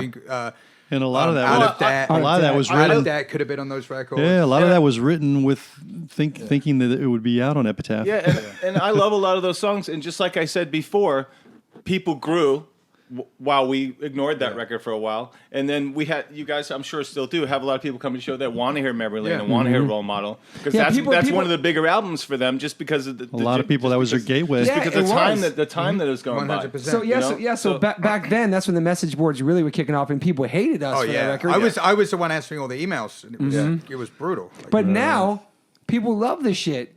You know what I mean? Now people Time. because back then it was like major label. It's melodic. It's Yeah. over, whatever produced. It's Matt. I don't know. But now people they love it. People like you said, it's the first time they ever heard by H2O. Yeah, Yeah. it's like It's the total crazy. gateway My album. favorite thing with Matt was like, let's talk about our feelings. I still use that when I work with other people, you know. If How I- long did we take to make that record, man? That was over a month out here. I remember they had That a was Pro two- Tools suite, the Yeah. new technology man. Pro Tools, a guy that could do it. It was And- crazy. Mike Landau. Mike Yeah, Mike Landau. Landau. Landau So was the Pro Tools And guy. to come full circle from that, it's like Guns N' Roses was in the next studio well, over. we get to that. Yeah, I want to rewind. So how long did it take us to make the first album? 3 days. A week, yeah, or 3 days. You're right. First 3 record, days. 3 days. How long to make the 3 second days album? with all With our friends mix- partying in the studio. Yeah. With mixing and mastering. That was record, mix, Yeah. master, 3 days. Yeah, and it sounds like it. Trust me. Yeah. But we played those songs so much. I Though. I know. love that record. Yeah. How pure it is. Yeah. Okay, Yeah. so Thick in the Water. How long did it take? You think? 2 weeks. Yeah. FTTW about 2 weeks, I want to say. I feel like it was longer with Brett Gowitz. No. Yeah, it was about 2 weeks. Did we with take a Breaker Weights. break? I want to say Yeah. did we take a we did it and then we took a little break and came back. He went home and came back. Yeah. But then Go. How long was the Go record? Forever. A month. Shit. And we were away from home. We had to fly out to That's California and It was stay a at a month. hotel. And we did pre-production in New York. I Yeah, some remember. pre-production in New With York. who? With Matt, he With Matt. flew out. We did Oh, a shit, rehearsal Matt space. Wallace, that's yeah. right, yeah. I remember it. I And we remember did- put his and foot we on the did a- kick drum. I learned that from him too. And we did a lot of demoing while we were on the road. You remember we even recorded "Shine the Light" in that little Yeah. backwoods Oh, I studio. forgot about that Still song, my man. favorite version of Yeah. that song. It's Yeah. the demo version. Yeah, because those things, it's like if you only had recorded that session with the video. You guys should as well. bust that out one show just to see. Don't even say a word. Just play it Yeah. and see what It people. is the 20-year anniversary. I Isn't think- it? Shine, coming up, couple I years. think if anything, we went in maybe 2 months, 3 months earlier than we could have. If we'd have waited a little bit and lived with everything, I think we would have come out with a record we might have a different discussion about. yeah. Yeah, because I know at that when we did Thicker Than Water, we basically just anything that we were writing we threw in, and on this one I know it was like, okay, I think our only purpose was how do we write better songs, how do Yeah. we get better at as musicians, as songwriters, and I know it was everyone had their own kind of path and idea where they wanted to go with it, and we hadn't been signed to MCA when we started writing towards it. It's true. But there was definitely a few songs that were written prior Yeah. that made that record that I think still hold up to today. I also think like the recording process for me was the least fun because when I remember the previous records, It was slow. It was us in a studio making really loud noise and someone recording it. Yeah. Whereas I felt like this was a lot more like the way records are made now. Like someone did their part, the other guy went and did his, and it just didn't feel like as cohesive. Like the process of making it. And we hadn't played them live. Yeah.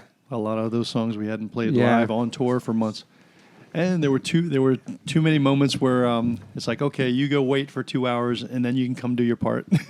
That's true. There was a basketball court there too. There was a lot of hurry up and wait. We were all just hyper and wanting to do it. Yeah, you know, so we were in the Valley at Rumbo Studios. Yep. Yeah, And in the other room, Guns N' Roses was there working on Chinese Democracy. yeah, that's right. And so anytime that Axl would be showing up, you'd hear over the speakers like, Axl's here, Axl's in the parking lot. And everybody kind of like froze or whatever, and he'd come in and I don't know. And there was a moment where he was in this room watching football. In the kitchen, in the shared lounge. He didn't even look at us. Yeah, I think you talked to He him. would stare at the newspaper. I tried to talk to him. I don't know. Yeah, and so I was like, I'm going to go in there. I'm going to talk to him. I'm going to fucking say something. I'm going to say what's up. And then I walked in. I saw him, and it was this surreal. It was Axl Rose. Looked like a wax figure himself with his braids. He had yellow Hockey sweatpants jersey. on and like the high docks. Yeah. I went in the bathroom, talked in the mirror, came back out, saw him, didn't say shit. But I thought you ended up talking to him or saying hi to him or something like that. Yeah, we've I think definitely I said hi. tried or something. I can't remember. But I do remember that right after that, we went into our studio and you were like just doing an impression of Axl Rose, and that's that recording Rumbo, exists mambo, somewhere. jumbo. I know. Yeah. Rumbo, Mambo Jumbo. I remember that shit. dude. Welcome to Rumbo. And I was thinking, I hope he hears it. Yeah. You know where you are. And I remember we sneak in there and then be like, we go into a singing The booth vocal- with flowers the vocal all around booth. his vocal booth and Oh, shit. yeah. And It looked like, remember going into the Guns N' Roses vocal The booth Axl- and shit, Adam? It was so Axl cool. Rose vocal booth. Did you ever see Axl there, Adam? Oh shit! Fix that. My wife will kill you. Oh shit! Oh shit! No, we got it. I saw- H2O breaking shit. We saw Axl once. I remember we were yeah. we were in the back of the studio. Toby Yeah. remembers that I spoke with him. I don't remember I that. I remember we were in the back of the studio and we hadn't seen him long enough that we thought he was never going to come by the studio, and we were in the back of the studio playing basketball and occasionally doing Axl Rose impressions. Yeah. All that stuff, right? And then we Yeah. open the doors, we walk in, he's sitting right there on the couch. In the lounge, Yeah. right? Oh shit! Watching football. Yeah. Yeah. Reading the newspaper. I know he would It's roll funny up. how we all remember it. Yeah. Oh, he had a football jersey on. Yeah, he did. That's- he did. that's That was his what- style in the yeah, bandana. yeah. But to me, And Tom Lord Alge would be rolling out his little lunch setup, like the placemat and forks and knives. For me, Axl's not the big name in this story, though. The big name was Roy Thomas Baker, who was producing the record, who produced Bohemian Rhapsody. Right, Oh, right. shit. He was regu- cool. He talked to us. He would right? regularly hang out with us. Yeah, That to me was a much heavier Yeah, name. he was cool. Wow. yeah. So Than how many Axl. months did they stay there for? There for a I long think they were time, there for right? 3 years. Yeah. 3 years, And so and they was went that a big through. record, Chinese Democracy, after that? Who knows? I mean, as big as records are these days, those days. But I mean, it's one of No. the time and the money they spent. But it on was that like Robin Fink from Nine Inch Nails, Buckethead, Tom Lord Brain Alge. from Primus. It was such a They had- weird, I think they had like three Yeah, or it four was different such a weird producers, three or mix four of different people. Pro It wasn't Tools good. guys. All right, so then we do the Go record. That comes out. People hate us. They hate it. Some people love it. Some people don't. But then for the But we first were on tour for 18 months. 18 on that. months on that record? We with just a few days off in between tours. That was Wow. that was the longest touring we did that year and a half. A lot of Drop our Role Model might as have a been single. Yep. Yeah, a lot of our friends, like our peers, love that record and talk to me about it all the time. So we did Role Model as a single, but we also had Like a Prayer in there too. There were talks about us putting Like a Prayer out for us. Yeah. I want to do a cover song. Then we did Role Model, did the video. Rancid were in the video, and it was in L.A. It was weird That because awesome. we did Role Model as the single, but we did Memory Lane on Conan. Yeah. Yeah, So it why was did that very happen? like Why did very it happen? kind of muddled. I don't know. I think it was a strong choice. So I think. So let's get to Conan O'Brien, which were like the first New York hardcore, still probably be on there ever to perform in there, Rusty. Yeah. The guest was Will Ferrell, and there was some bears in the backstage, There right? was a big bear, yeah. And he went kind of nuts when they were bringing him back from. Oh, yeah. We were after him. Yeah. And he kind of fumbled onto the stage and unplugged a bunch of stuff. Like it remember was that? like we had a 5-minute call him before we were about to go on. And The big mama bear Yeah. went nuts. And I remember you guys ran behind the door and closed it. And I was knocking on the door, looking through the window, going, "Guys, let me in. Let me in. There's Crazy Bear behind me. Let me in." So that performance was awesome. I remember, I don't know who we had with us. I know John Joseph was in the audience, like yelling shit in between takes, supporting us. Yeah. Where our wives were there. I think whoever was in New York was there at the time. so, yeah. Who was on tour? Mike Pyro was on tour with us that time. Was Josh with We us? had Warren, or did we have Warren? And Pyro too, though. And I think we were playing with Dropkick Murphys at Irving Plaza that night. We were. Yeah, we We were. did Conan during the day and we played a show at night. That's right. That's right. Yeah. I thought we played. No, it was the same. I remember we went to a show after. Somebody the had taping, commented on one of my things and said, "Yeah, you guys, I saw you that night with Dropkick or And something." we put like as That was a great show. many band shout outs as we could on All our of the amps with duct speakers. tape. Yeah, So that was a fun experience. it was a fun experience. It's a time And I remember Will capsule Ferrell moment. like by the door when we were. That's the one where he did Goulet. Oh, That's it. And I remember him like kind of being like, "Hey guys, have a good." He was just super Wow. nice, yeah. But he was pretty big back then anyway. Already, Will Ferrell, right? SNL. But he eventually, SNL, but he yeah. eventually got Night at way the Roxbury big. So then we did that, which I thought was amazing. Ricky I thought it was Bobby like, big now. I'm not saying that was like our biggest accomplishment, but that was pretty big for us. One of the highlights of pretty of H2O's massive, career yeah. was being on Conan O'Brien. Russ, you think? I think we were the first New York hardcore band to be on there. Yeah. Or Anytime probably you're on a only. show that you actually watch, it's really exciting. Yeah. I mean, so that was a fun experience. And so we toured for 18 months after that. That was a long ass tour. A lot. And then we started doing more other tours. Like we did the Boxcar Racer tour Yes. on the That was used. part of that, I think, no? That was part I of that believe tour, so, I think. yeah. Yeah. Yeah. That was a diverse bill for H2O. Are we going to talk about the All We Want EP or is that? We keep We that can get one. to that in a moment if you want. Yeah. I kind of don't. Okay, so yeah, let me skip that. So that was a great tour. We met the U's, and we started touring with Newfound Glory, a bunch of different bands, like really touring more diverse bands. Some 41 took us Yeah, out. yeah, and for us, people are like, oh, they don't play with hardcore bands anymore. But we played with hardcore bands, and we still did. But the point is to get, but the point is to get your message out to a broader audience. You can preach to the converted all day long, but for us, we had a message we wanted to spread. So what's more punker than playing to an audience that really doesn't know you? I think that's more of a challenge. Absolutely. Oh, yeah. You know what I Always mean? was. So I feel I'm proud we did that shit. Yeah. We caught shit for it, but we got to play a different audience and spread the New York hardcore and all that message through different people. Back then we were down to play anywhere, anytime. Exactly. And it was more about let's just play. Yeah, and it's not, and it wasn't about forgetting our roots. It was like spreading our roots and spreading those branches to other people because we still played our own headlining shows, and hardcore shows. And We knew exactly who we were. exactly. Yeah. We were there to play shows. 100%. We stayed. Yeah. We're still the exact same people from then. And I like how the Boss Tones would say, "You guys are weird." And like, what do you mean? It's like, you actually hang out with each other after you're done touring. It's We like, were. yeah. Yeah. They see us at Niagara or somewhere in New York. What are you guys doing hanging out? We just go off Continental. tour together. Yeah. And that's just But I'm like- saying though, that I feel like that's The something lyrics, special that we have is that we're Yeah. all friends in real life. yeah, You the know what I lyrics mean? still the same fellas, and we're still all tight. Exactly. And people like Very true. very true. Especially back then because we all lived in New York City. Yeah. And we all yeah. Yeah, so we would really all, we lived like close to each other. Are there any more stories you'd like to tell about each show before we move to the next chapter? Like from when you joined the band, anything you want to talk about that was never really talked about? I know you and Todd had your crazy nights hanging out and your single life. Sure did. I know it's a story. I've already told this when I speak at schools. Like before Adam became sober, how many years you're sober now, Adam? It was 8 years in September that I haven't drank alcohol. Is the one scary moment was when we couldn't find Adam at a festival in Europe and we found him face down in the mud. I don't know what you'd done. You were drinking or something. That was really scary. You were in a wheelchair at the airport the next morning, oxygen on your face. That was really fucking I was drinking scary. a bottle of vodka on the daily. Yeah, But I that- think when I joined a band, I think in my mind, like when you join a band, when I was a kid, like there was a whole bunch of other stuff you were supposed to do when you were in a band too. Yeah. And not necessarily related to music. Yeah. And I think that when I was in Shelter in the early parts of H2O, I think I wanted to do that, but I kind of wasn't in a position to. So once I was able to, You were almost in prison, then you got free. yeah, at once I H2O. got unleashed, I wanted to be Yeah, you like always a go a little wild. guy Yeah. that got Suppressed. drunk Yeah. and did all the stuff that And you were dudes in single. bands I mean, did. And I was single, so no.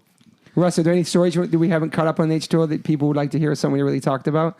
We did all of our recording stories. We did like all the different albums, the different record cycles, producers. I just want to say before I forget, I was in a band for 10 years. You guys know Outcrowd. That's where we got Todd Friend. Yeah. But I was working at regular jobs. I worked every crap job. I was working at a bar, and one time Toby and Lars from Rancid walked in and said, "Hey, we're gonna go on tour with Rancid. Do you want to be in the band?" And I quit my job, and I've been doing music ever since for over 22 years. And I just want to say thank you for doing that, bro. Thank you, bro. That's I love beautiful. you, man. Love you. That's awesome. I forgot that story too, That's man. one thing we've never actually covered because I know we were in Europe and we knew when we got home, we're like, when we get home, Max is out of the band. Max Capshaw. Goodbye, drummer. Oh, my son's in the band. yeah. My son's in the band. Yeah. Okay, so go ahead. Isn't that funny? It started with a Max, now Max is back. Yeah. So Max But it was- Capshaw's Sorry, out. Todd, friend. But it's like we were like when we get back to New York, let's boot the drummer, and like who are we gonna get? And then it's like we need another guitar player, and then, but we didn't know that Todd was available, and I think one of those phone calls maybe from Europe Yeah. when we Yeah, I think you called me from Europe and said, "Hey, would you I did. consider I think joining you the planted band?" it in my brain, and I was Yeah. Because I know we were We snuck talking a phone call from the office at one of the venues. exactly No cell That phone. was we used to to do bring it. it to bring That's how it we back used to to do those it. free phone calls that we would Yeah. try and sneak in. Remember the coin But, machine we used to put oh, up to the man. payphones? Yeah, the dialer from Radio Shack Yeah, to scan Oh, we the gotta- coins. You hot wire a dialer, and it would make the sounds of the coins dropping. Yeah. Oh, yeah. And so you could make a call as long as you want, and they say insert more Payphones. coins, and you just put it up, and the thing would go ding, ding. I remember. Yeah, think about those days. okay. When's the last time you've ever Guys, seen a what was payphone? the Gangster. What was the moment in H2O where you guys feel like, wow, we're really doing this? Like, this is going good. We have a future. You know what I mean? I think it was each- way before Conan O'Brien. I think each step of the way was like when we signed a Blackout, we're like, wow, we can tour now. We've made it. we signed a When- contract. We got a van. When we signed to Epitaph, we're like, oh my God, this label is huge. We're Yeah. gonna sell records like Nirvana. All along the way for me, it was like, oh, I'm on tour. I can eat. I have a place to sleep. Let's do this. Let's do this more. Then I come home and be You broke and literally- wondering where I was going to sleep. You literally was on couch to couch, Yeah, man. yeah, You were yeah. fucking, Yeah. you were living it, I man. come back to New York and be like, let's go on tour because that's where I can live in luxury. The first Eat peanut butter Japanese sandwiches. the first Japanese tour when we got there, and it's like, here's your press schedule. You get to your Yeah. hotel room. We had Here's fruit baskets in Here's a our- fruit basket in your room. Because we were in Epic. If you were in Epitaph, you were signed to Epic Records yeah, in Sony. Japan. Major. Sony. Yeah. So we So- treated. They gave us Discmans. Yeah. We did walkthroughs. We got And Japanese version of different CDs. Yeah. Dinner every That- night. Yep. We had the big group. Karaoke. At dinner. Um, That I think was definitely we've made it. Look how awesome this is. Yeah, Japan was crazy. The first time to go to Japan Yeah. was fucking pretty surreal, man. The '90s, man. Yeah. I don't think it's ever going to be like that It's for not, any band man. ever. I'm It's sorry. not. I'm sorry to ruin it for all the bands, but it was just bands had just Information. started coming over there, and they especially were all, hardcore bands. and they were all about New York City. They were all Yeah. about New York City. We were selling shirts over there before we even. You guys were selling shirts Before we even got there, I before know. we even got there. Yeah. That was an incredible experience, man. And that was the whole like waiting for us at the airport. It's not like that anymore. It's different. They're used to it. The now. one thing I wish Todd got the experience with us before he left the band was going to South America, for America. the first time. No, for it's sure. so weird that I America's didn't. still I like never that. went with you guys. I know. Never lined up. So let's That's go- why we have to do one more South American. I know. tour. So let's Some get to point. that. Okay, so after the Go record, we're all super burnt. Right. I think I moved. You already moved to the West Coast. You lived in. You were married. You moved into Walnut Creek. Yeah. You were out. So I left. I Northern left. California. I went to New York first, but you went to Cali first. I came to Cali, then Adam came after me. I was your roomie. Adam was my roomie. So we were on this hiatus thing. So we totally burnt from the major labor experience, the touring, Right. 18 months of touring. Came out to California. I started working for Golden Voice. Ended up doing this group called Hazen Street. At that time, I got Todd to Juliet Lewis and the Licks because he wasn't sure what's happening with H2O at the time. So he was like, fuck it. He's doing Hazen Street. I'm going to join Juliet Licks. My shit lasted like maybe a year. Your lasted like 8 years, which was awesome. No, it was. I think it was only 5 years, but it was Okay. a lot in 5 years. Yeah, It you guys was a lot. grinded. Yeah. And Adam was out here. Then Adam went back to New York. I did. Rusty, when did you come to Cali? 11 years. No, when did you come? Like what year, remember? Yeah, 2007. 2007, Rusty came out here. So we had some demos floating around. We weren't really doing AH, so we're going to take a little break for a while. Yeah. And during that break, we still played shows, just didn't make any music. Yeah. Right. And then we wanted to go back to the original style of H2O. You know what I mean? Like, and now we got Chad Gilbert to produce a record. Well, wasn't Chad? I mean, was Chad in your ear about it? Like, Yeah. he was kind of like, I know what people love about Yes. H2O. You just I know need what I love about the band. You need to remember what you love about the band. Exactly. Yes. Exactly what I was talking about before. Like 100%. like pointing us in a direction. And He's like, I know what I know you guys are capable of. I know why I love your band. and I wasn't in the licks anymore. Yes. So it was like It was perfect timing. It was all happened organically. Me yeah. and Adam met with Chris Bridge 9 in New York at Veggie Paradise. and sat down and talked to him, and he came, came to us. Fans. Easy. They were fans. That was Yeah. an easy choice First to night make guys for were sure. fans. Easy It choice was to an easy choice to make, a best choice we ever fucking made.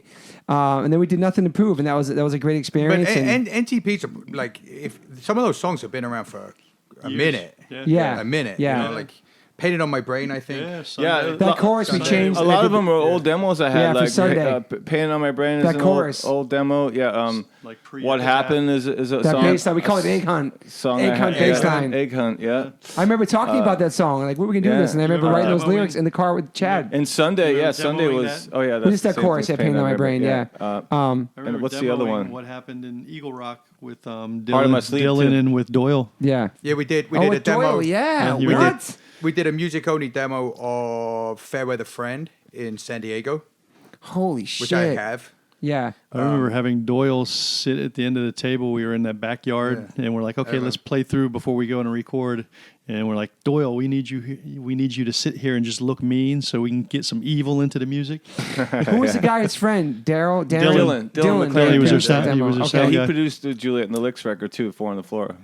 So for us, and I want to thank the fans who are listening, but nobody's even heard this podcast yet. But when you listen, I want you to know that thank you for waiting for us, because there was like a 7-year hiatus where people totally grew, they changed, they became adults, they became parents, and hardcore kind of changed, and like you guys kind of waited for us to see what our next move was, and we really appreciate that, because it could have went the opposite way. You've been like, fuck it, but that shit was a brand new. We became like almost a brand new band with Nothing to Prove. Like, we're very lucky to have that timing, that record. When it came out, it was like the comeback for H2O, I would say. That's It what I was. was. A little fresh start. That's what I was saying earlier about how sometimes in a band's career you get a second wind. Yes. Yeah. You know, like you have that. We used to say upper that about momentum. the Descendants, Yeah, right? yeah. About When Everything Yeah. Sucks came out. When Everything oh Sucks my came out. God, I remember dude. us saying, "Man, wouldn't it be great to make your best record like later That on? late? You know, that And, late." and Everything Yeah. Sucks is a perfect album. Perfect, dude. flawless, start to finish. For the third wave. So Yeah, yeah, all so right. so Nothing Even Proof came better out. record That now. was fucking Say that awesome. into the with- mic. Rusty's ready for the third wave. The third, Third wave. wave. I Oh hope shit, tidal wave. Yeah. Pretty sure he means the Descendants, but you know. So that record came out, and that was really awesome for us, man. We've been touring that ever since, and we're lucky that happened for us, and people waited, and I love That's that my record. proud of favorite. the I record. think that's the best H2O record. That's my favorite record of all Yeah, time, mine and that's 10 years ago now. Right now, it was 10 years ago. Yeah.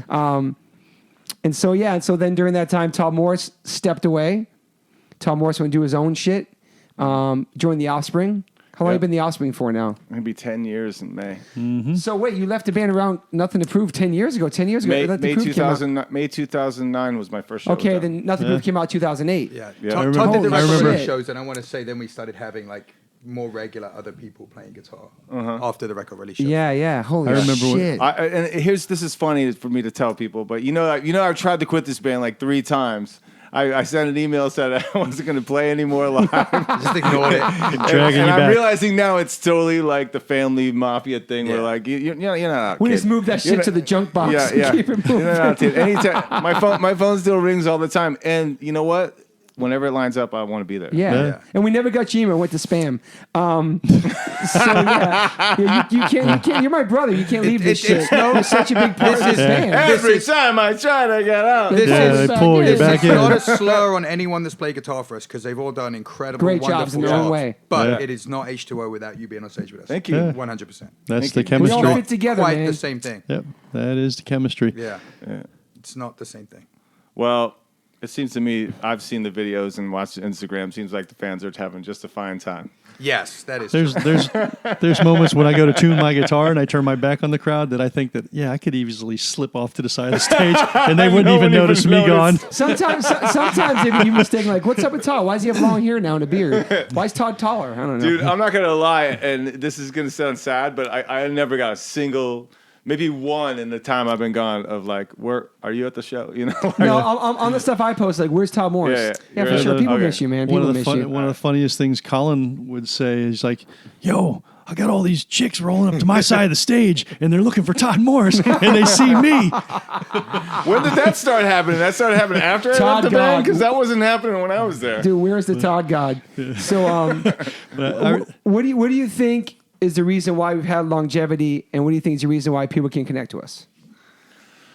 Oh man, That's a really. It's kind of hard to that's a answer tough- because At this point, it's I from think an outside generation- perspective. It's generational now. It's Yeah. like, parents are turning their kids on to music. Parents have turned their kids on to H2O. Yeah, I feel like kids are it's coming with their kids now. Yeah. They're older. So you've had enough effect on someone not only to change their life, but now they want to even turn their kids on to it, and that's a huge thing. And H2O is kid friendly. Yeah. It's posy. H2O is for the children. Yeah, Damien, what would you think? What would you think the reason is? Because he's a fan, grew up on us.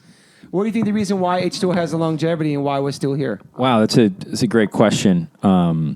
First of all, thanks for including me. Yes. I feel very sexy speaking on this mic. Yeah. Like Sounds you good, said, man. We've been Venezuela. We've been there. I've been a You should just fan. bust out an R&B Just full song. disclosure, I've been a fan since 1997 when I lived in Brookline, Massachusetts, home of Conan O'Brien, of all people. Oh, shit. And I know Adam, you Brookline. replied to an email I sent you in like 99 or something Was like it that. that was you like, guys suck and sold out? it was, Sunday yeah. to It was the MTA first email? dick pic I ever sent. It was fantastic. But anyway, your music has changed my life on numerous fronts. And I think what has impacted me the most, it's two things. One, the theme, right? So the straight edge, positivity, manifesting, and all that Right. stuff, that it's all on your lyrics. And it has had a massive impact on me because I was listening to all this metal shit that had nothing to do with that. Gotcha. Which I love Dave Mustaine, but Yeah. lyrically, I'm going to go with Toby Morse. And then, and then the music aspect. As a drummer, I really like what Todd, what he played, but I always wanted to be like, I wanted to play in the band with the guys. So there was the muso part of me that I was like, oh shit, I want to play with this band. I would love to play with these guys. And then there was the, wait a second, I want to listen to what they have to say. I want to be in my room or whatever. Right. So it had a massive impact on me on many fronts. And I think it's timeless.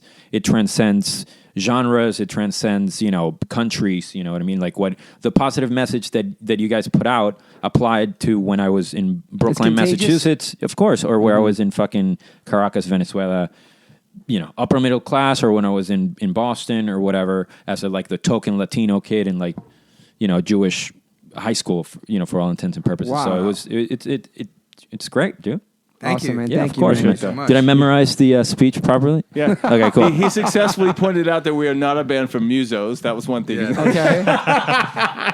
And two, It's all feel. because you're just pushing hardcore. What it does is it pushes a message in your fucking face. You know what I mean? But And- we're not a preachy band, though. No, we're not. But we're teachy. But even if you're singing, about teachy, even if you're singing about, that's good. Even if you're singing about positivity or whatever, like a lot of people do need it to smack them in the face. You know what I'm saying? Yeah. Like Yeah. I've always loved that we always had super tough guys in the pit, tatted up, shaved heads, all sweaty, singing I Know Why. Or singing Sacred Heart, or singing a positive love song. I always loved that, and we always had so many girls at our shows. So thank you to all the ladies that come, and all the super tough guys that supported us too, that can come and have fun too. Yeah. And we barely had fights at our shows. When we did, we stopped the show. I love that about this band. I love that we're real. I love we live the life still, whether we believe it or not. We're still big kids, whether we have children or not, whether we're 50 or 40. It's instilled in us. And whether Todd Morse thinks he's who's 40? Well, I'm saying Todd Morse is. I got a couple more years left. Todd, also Todd. A couple more. Todd, a reason why you felt like you maybe grew away from the sound of what we were playing. Right. You're still a punk kid who got me into punk. I don't care if you're a dad and you're 50. Yeah. You're fucking. This is part of you. It's part of the fabric of what I do. But Even when I'm trying to copy a Rolling Stones song, it sounds a little punk. Yeah, You know what I'm but saying? Todd, it's not just a fabric what you do. You can't throw I mean, it away. it's something you have inside you. It's part of your fucking history. Right. Yeah. You know, whether you're playing a rock band, you're playing Offspring, you're playing whatever. This hard is to something in you, unlearn. and you. I wouldn't have found music without punk rock. Yeah. Bottom line. And I would have, and I would, Started playing. and I would have found punk rock music. It wasn't for you. Yeah, So I sure. appreciate that. Same. So I wouldn't have found it without. Sounds Todd like you and guys are Tracy. just about square then. yeah, we're fucking just You know? about square. That's how we roll. So before we go, we have a special guest calling in real quick. Oh, Hang on a second. jeez. Hello. Todd Fred, need to speak up. You're on the microphone. I'm on the microphone? Yes. Let's do it. We're about to make this podcast a Toddcast. Oh, Oh, shit. but Toddcast, real quick. Two Todds. I need to know how you met Todd Morse, real quick. Okay, so Freshman year, fall of '85. I was in This hurts already. Let the Rain Man Garage, speak, though. garage band, and basically I gave Todd a demo tape, and I knew he was in Roadside Pets, and I basically just stopped at his locker and handed him a demo tape. My locker. And wanted to see what he thought of it and everything. And then, like a month or two later, I guess he told me, or I saw him like a month or a few weeks later, and he was saying how his band was breaking up and my band wasn't doing anything. And then it kind of just came from that. I was like, let's jam. And he said the same thing, let's jam. So we met in my garage. Is that what you in the TF? Were you in a band called Nerd Alert at that time? No, well, that was like a little joke side project, but Gas was the other band I was in. Gas. And let me ask you something. Yep. With the success of Gas, you couldn't afford to buy a drum set, right? By the time I met you, I had a real one. So No, I remember the buckets, pal. I was at your garage when you had a bucket drum kit. And this is not something to make fun of you. That is forward thinking. That is that is motivation. I have a picture of what I did with those two buckets. I put them off to the side because I had like a little store Copeland fantasy thing. Maybe you could bring them on tour for us again, TF. See, that's Hey, Tom, Fred, we just talked for an hour and covered everything, and I'm sure when this podcast comes out, you're going to be like, oh my God, you missed so much. Can you give me that one story of Eric Rice getting arrested? So on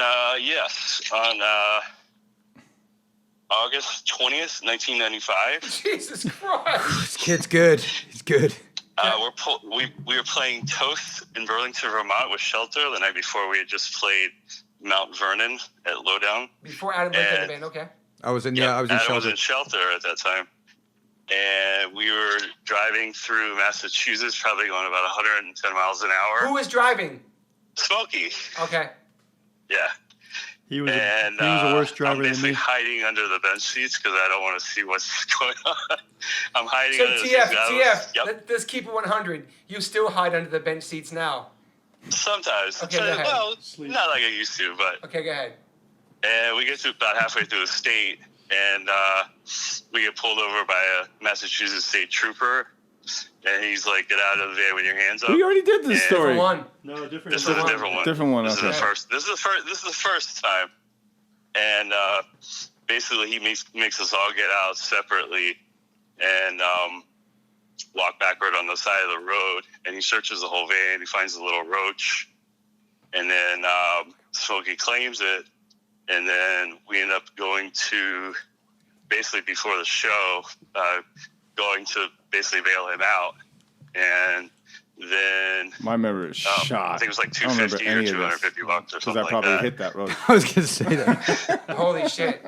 All right, TF. And then- that just sprung two stories I want to talk about Todd Morse real quick. We love you, TF. Thank you for your Hold call. on. I have one question Okay, for go Todd ahead, before he Todd, goes. go ahead. Yes. Todd. Yes. Okay. A plane crashes on the border of California and Mexico, right? Yes. Where do they bury the survivors? Can I answer this one?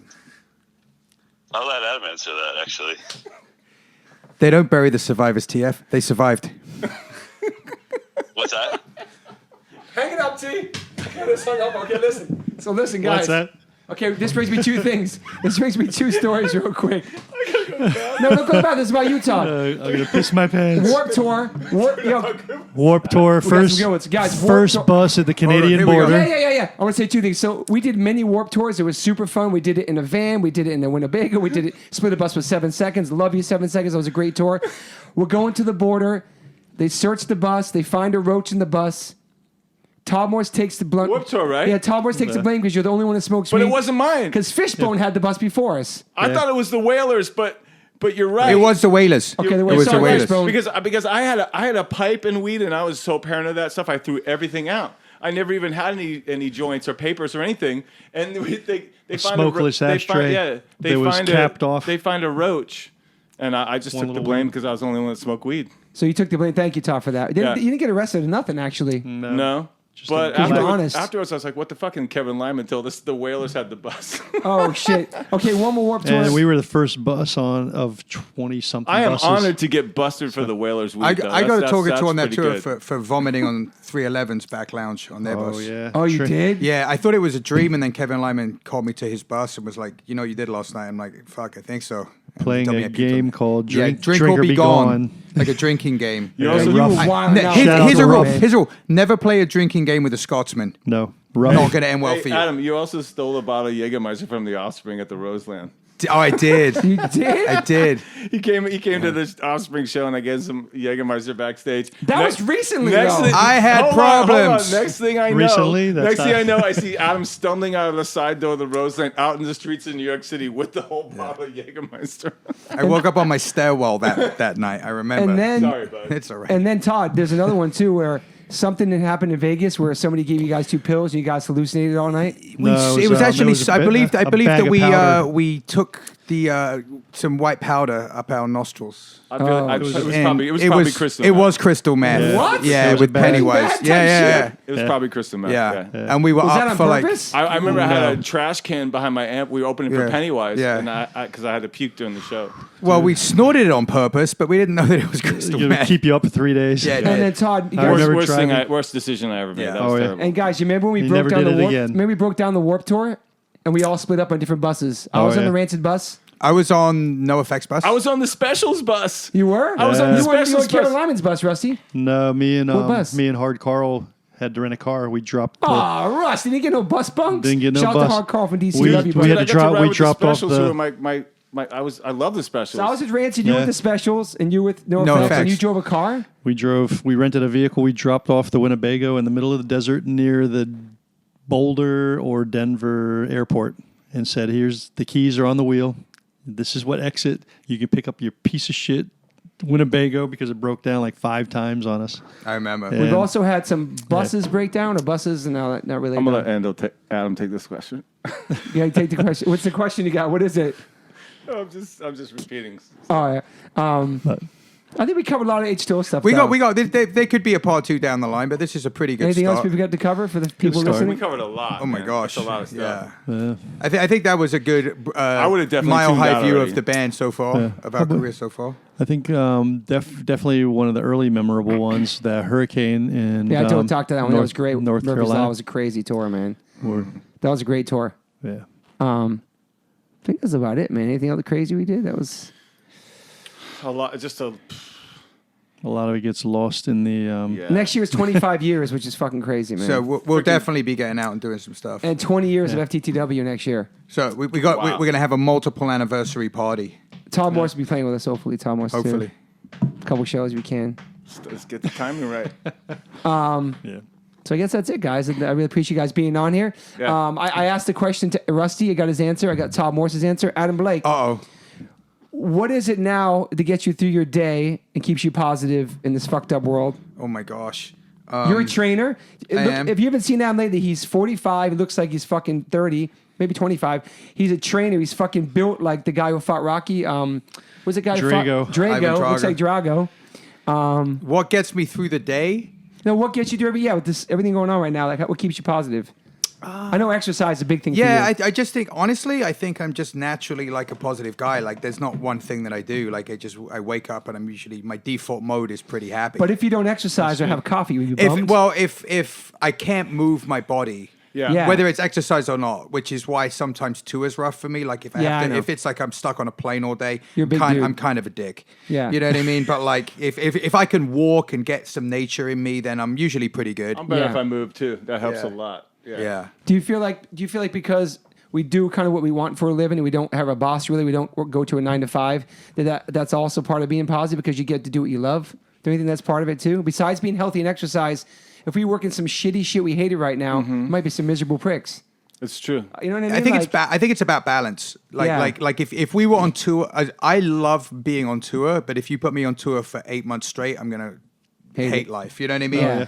So I think it's about having like a nice balance of all these different elements in your life that Yeah. all make you happy. And people work together. look at like, oh, you get to go to all these places or whatever. You know, traveling is fun when you're doing it by choice. Yes. it is. Yeah. But when you have to do it, you don't always want to get on a plane and leave your family. You know, you don't. No. It's like 100%. And airports are But a you mess. also have the luxury of getting something that H2O never got, and that's like Private first plane, class. private jets, Private jets, private jets, 5-star hotels, fucking Right. 5-star hotels. I'm not- headlining slots at festivals. No, I'm but so, I talked to you. That's something because I'm you're by so yourself. grateful. Yeah, I'm so grateful that I'm Yeah. at that point, and that's how those guys tour, and it's yeah. Your experience at different level. It's amazing. But you can't say that I didn't do the shit. You No, know what for I'm sure. saying? No, paid you your definitely dues have since been the paid. '80s, since all the bands you do. You totally Yeah. paid your The dues. deposits are in the dues account. Yeah. This is my first actual street cred check. But it's crazy full circle that we talked about earlier, that the band Offspring that kind of set it off for everybody with Epitaph and punk rock is now the band Todd Morse plays in. yeah. Yeah. And it's because of that band, a lot of those bands that opened those doors for everybody, for Oh, they all of bought us. us a van. They paid for 2 of our records. Yeah. Yeah, thank you, Offspring. Yeah, thank you, Beck Thank you so much. Epitaph. They employed Bill Wilson, our guitar Blackout, player. Matt Wallace. Just thanks, Vaughn Lewis and Kenny Dude. That's a whole other podcast. All the people that's been part of this band's career for these Yeah, many Tim years. The different Bohr. Tim Bohr, different booking agent, Stormy, different people been in and out of our lives. We appreciate you very much. It's been an up and down. Tremendous amounts of gratitude. It's been a for all roller coaster. that. Yeah, fucking roller coaster. We're lucky to still be here and be healthy. I think the greatest amount of thanks and love goes to people that keep coming to see our shows. Exactly, keep man. coming out all over the world. You know, it's beyond humbling that you guys still give a shit about this band. So thank you. Yeah, for we're that. very lucky to have you guys that care about us still. And I love you guys very much. You guys are my friends, my family, and it's real life. And Yeah. off this stage, off this podcast, we're still friends. We still hang. Yeah. And I think it's special that a lot of bands don't have that. Because a lot of bands just do it strictly for money. They're in separate planes, separate buses, separate dressing rooms, don't look at each other on stage. And that sucks. I would never want that with this band. You know what I mean? Just No, to it would up be there. nice to have the option of having separate planes. Yeah, but you know what I mean? Like, Separate just going planes. through the motions. Because if you for had those money. options, Yeah. you'd You be know what like, I'm hey. saying? Like, Yeah. I'll come back if Adam doesn't look at me. We can look at Todd. Have your people talk to my people, and we'll see if we can make a day happen. All right, thank you guys for listening. Put a This wall is between H2O you. Go, and we appreciate all the love and support. And I love you guys. Thanks for being here, Todd, Rusty, and Adam Blake. Yeah. And Todd Friend, thank you for calling, and thanks for your story. I'm sure Todd Friend's going to have a whole podcast of his own to finish everything we missed. Can I shout out my record? Yeah. I Yeah, got a solo record coming out Go in ahead, Todd January. Morse. ToddMorse.com. You can go there and get a free download. Yeah. That's it. Nice. Adam Plug Blake, your training, Adam. what do you do? Trading BlakeHealthAndPerformance.com. Check it out. Rusty Pistacio, your jewelry. PeanutJewelry.com. Toby Morse podcast right here. Love you guys. Mwah. Bye.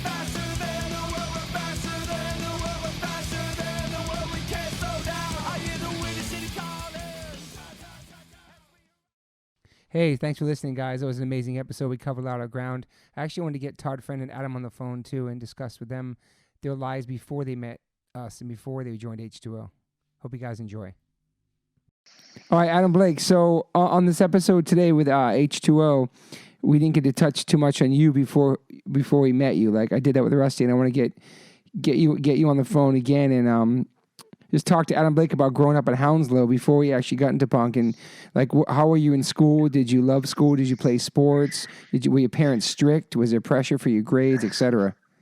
Okay, so I'll give you the cliff notes on the young Adam Blake. So, as a kid, I was obsessed with Bruce Lee movies, ninja movies, and Dungeons and Dragons. Sick.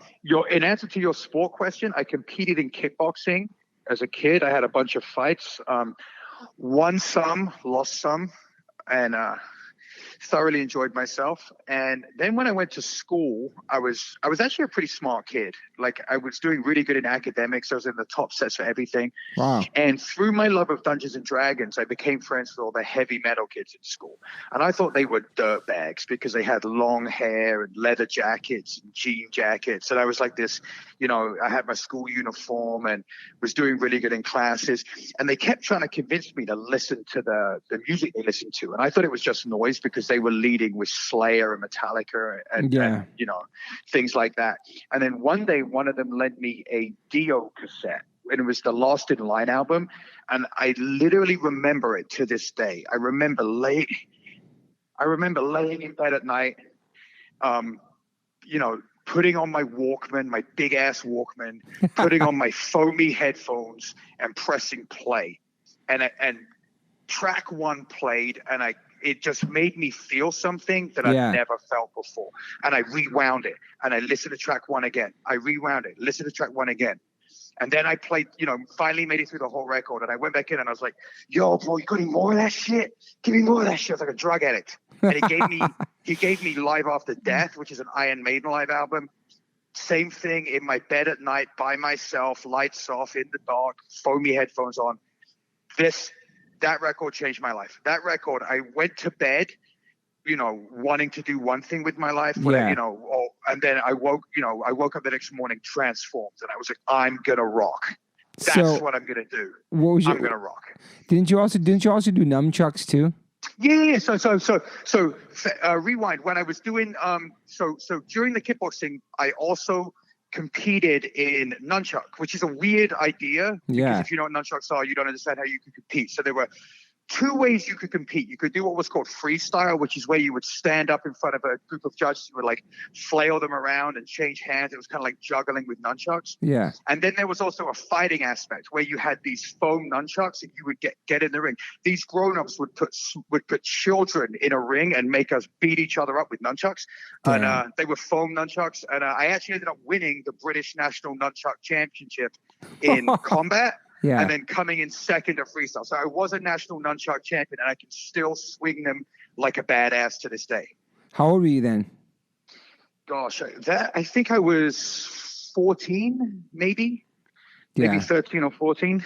So when did you get your first bass or guitar after you got inspired? So right after I fell in love with music, I immediately begged my parents to buy me a guitar, and they bought me some piece of shit like plastic, almost made of plastic Fender Stratocaster looking guitar, and I played it till my fingers bled. The old cliche of locking yourself in the room and not leaving for the whole weekend and just playing guitar. And obviously, believe it or not, my first riff I ever learned was "Smoke on the Water." Like like everyone jokes about.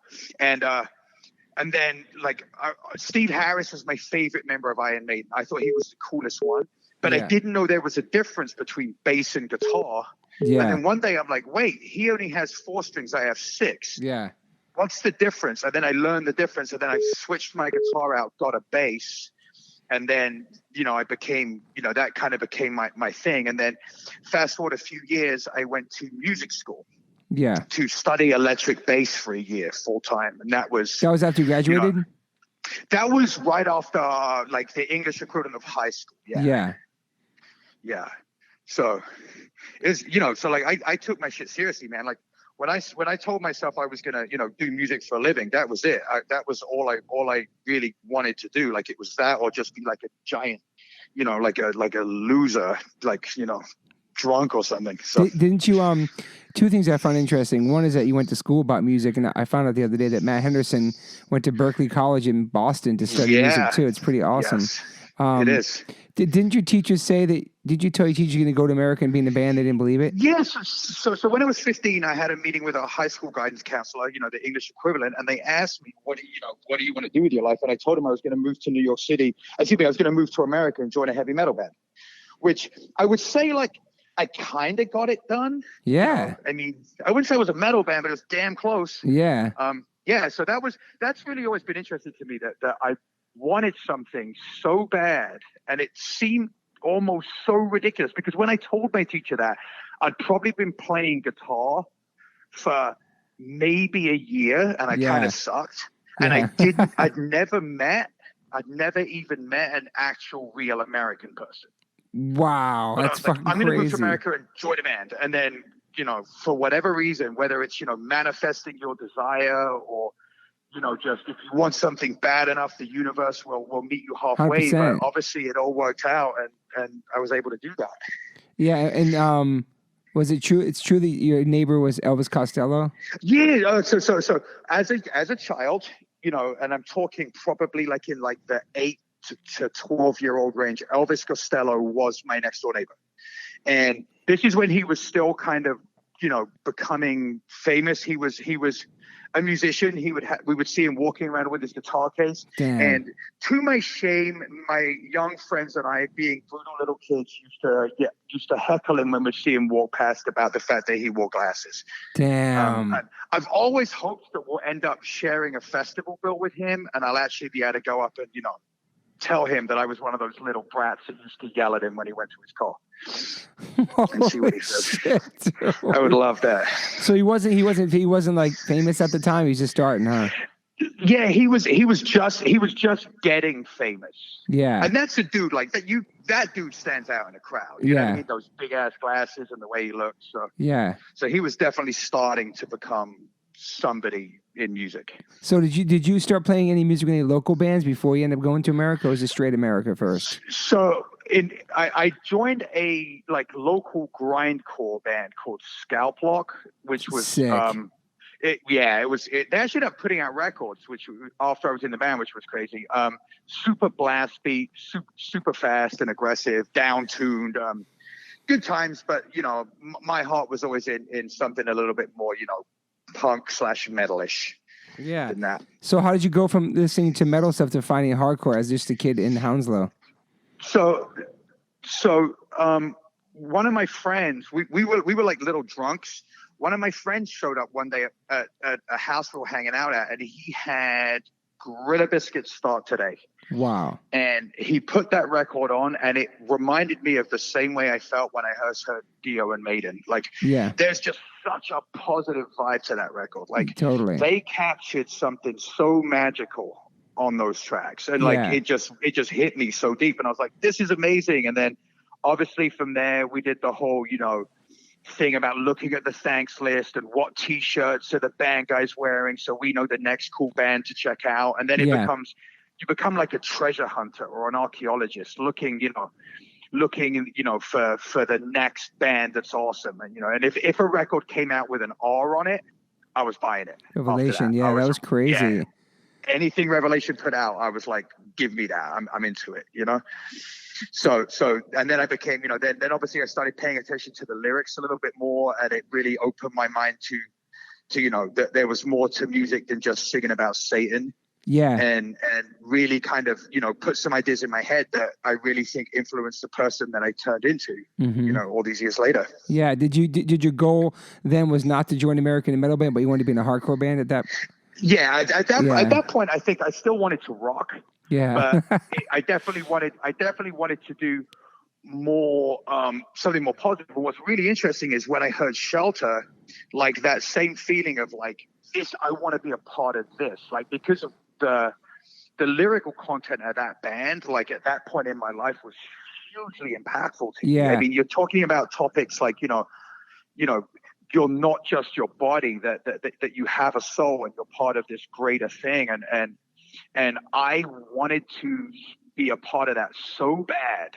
And you know, once again, like the universe met me halfway and ended up joining that band in 1994. So it's weird the way things work, man. It's totally weird the way crazy, things work man. like that. Like It is. Like desire is a force. Like I sit here and I can't intellectually explain what happened, but I truly believe if you want something bad enough and it's in your heart and it's just has to come out of you, the universe gonna lend a helping hand. Yeah.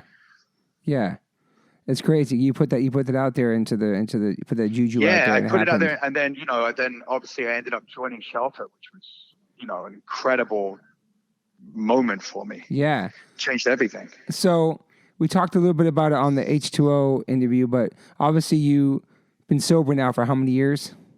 I am 8 years. The last time I drank alcohol was September 6, 2010, and I got drunk with Scott Vogel in New York City. And that was the last time. And this, you know, a couple months ago, you wrote something super open and honest on your Facebook about those dark times. I thought it was cool. I'm sure some people who've seen it, some people listening probably actually seen it. So that was like, what got you into that dark state? Because you were playing music with H2O, you were doing what you love. Maybe it was because of a love or breakup. I think what really drove me to becoming a drunk, an alcoholic, were two things. One, I think when I got into music, I bought into a lot of the bullshit that people talk about playing music. Like, if you're in a rock band, you're supposed to do this, right? Yeah. And I think I always kind of carried that with me. And I know that that's not true. Like, but as a kid, I kind of bought the whole thing. Yeah. And the second thing I think was a certain amount of just social anxiety. Like, you know, as a kid, like I got into music I liked to play music because I had something between me and other people, which was a musical instrument. You know what I mean? And I've always felt a little bit awkward in social situations. And the minute I discovered drinking, I was like, wow, I can hang out and I can have conversations with strangers. And I feel better, you know? Yeah. And I think that just really, you know, especially coming out of the temple and, you know, being fairly, excuse the pun, but fairly sheltered while I was living in the temple. Yeah. You know, coming out and then getting into this band where it was like, just do you, like we got your back no matter what you want to do. You know what I mean? Like explore who you want to be as a person. And I really ran with that. And it obviously led me to some wonderful, wonderful, wonderful times. And, you know, and then towards the end, it got a little bit darker. Yeah. Were you drinking in England before you went as a kid? Did you try things? Yeah. So I started drinking at 13, I think was the first time I got drunk. Yeah. I mean, but in England, that's late. I'm a late bloomer for a Brit. Yeah. So, and I was drinking, you know, probably, you know, most weekends I'd get smashed maybe once or twice a week. And then I got into weed or hash as we had over there. And then I did a ton of acid one year. Like I did over 100 acid trips in 6 months. Holy shit. And, you know, so I definitely indulged substances for most of my life. You know, and it was always something, you know, but, you know, I think as a kid, like a lot of people do that. I just took it a little bit too far and a little bit too long. So then I'm sure you're thinking, yeah, I'm going to go to America and play in this band. You didn't realize that all that stuff was going to have to stop. Like it was going to be the opposite of what you thought rock and roll was. When I joined, when I joined Shelter, I had been straight edge for a few years. So I mean, that was one of the things that hardcore did. Hardcore kind of straightened me out for a little bit, you know, made me realize that I didn't have to, you know, there was another way, a better way that I could, you know, be a part of music without, you know, damaging myself like that. Yeah, but when I joined Shelter, it was really interesting because I moved into the temple. Those guys were all full-on devotees. So literally, I didn't really have anyone to hang out with that was like me. You know what I mean? Like I was kind of just by myself. So I would spend my days, I would walk from downtown Brooklyn. I would walk across the bridge. I'd walk up to Times Square and I'd walk back or maybe pick a different avenue to walk up and down. And I did that, you know, 5-6 days a week for almost 2 years when I wasn't on tour. That was all I did, just walk around the city by myself pretty much. We would hang out every now and again, but before cell phones too. Before cell phones, I know. Damn. I got a Zen Palette and Vegetarian Paradise. And Vegetarian Heaven and all those different restaurants I used to have back then. Wow. So it's almost like you had such a different time in New York. You had like two different lives in New York, kind of. Totally. Yeah. I mean, my life before H2O was very isolated, and you know, obviously living in the temple and trying to take advantage of the opportunity to improve myself spiritually. I was really trying to toe the line with, you know, with Krishna consciousness and whatnot, and that was a real struggle for me because, you know, like when I moved to, like, you know, I was like this younger kid in a band touring the world, but at the same time, like all the stuff that I wanted to do, like I felt like I couldn't do it because I was trying to be a bit more monastic. And then when I joined H2O, I got to do it all. Yeah, so you kind of came out of your shell there and kind of actually that's yeah. I totally blame you guys for all of it. So what was it that got you out of the darkness and for all that stuff you doing, drinking and wilding out and all that stuff? I just feel like it stopped. It stopped being celebratory and started being miserable, you know, and just wallowing in your own depression. Like you guys had all left. Like I was basically the last one in New York. That's right. Apart from TF, and TF wasn't hanging. So, and I was working in the bar business, and you know, it just became like there's a point where it flipped from being fun and started being really dark and I tried to stop many times, and I would always make excuses to start up again. And then finally, you know, I honestly don't know what it was. It was just that one day I was like, you know what, I'm done.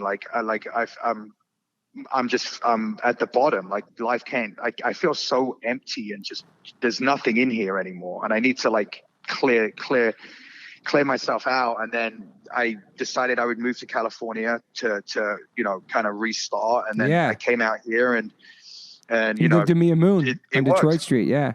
Well, that was before. Like you and I lived time together on Detroit Street. I remember it was when 9/11 happened. That's right. We were out here. Yeah, I remember you waking me up that morning and you know, yo, the Twin Towers are under attack. And it was all this, because there was, once again, there was no internet really. So it's all rumors and That's right. phone calls, and we're all trying to call our friends in New York, and no one can get through. And Had an answer machine that was like going off. That's right. yeah, it was. I remember us all watching on the television, you know. And then I remember I moved out from living with you in Detroit Street because Max was on the way. Yep.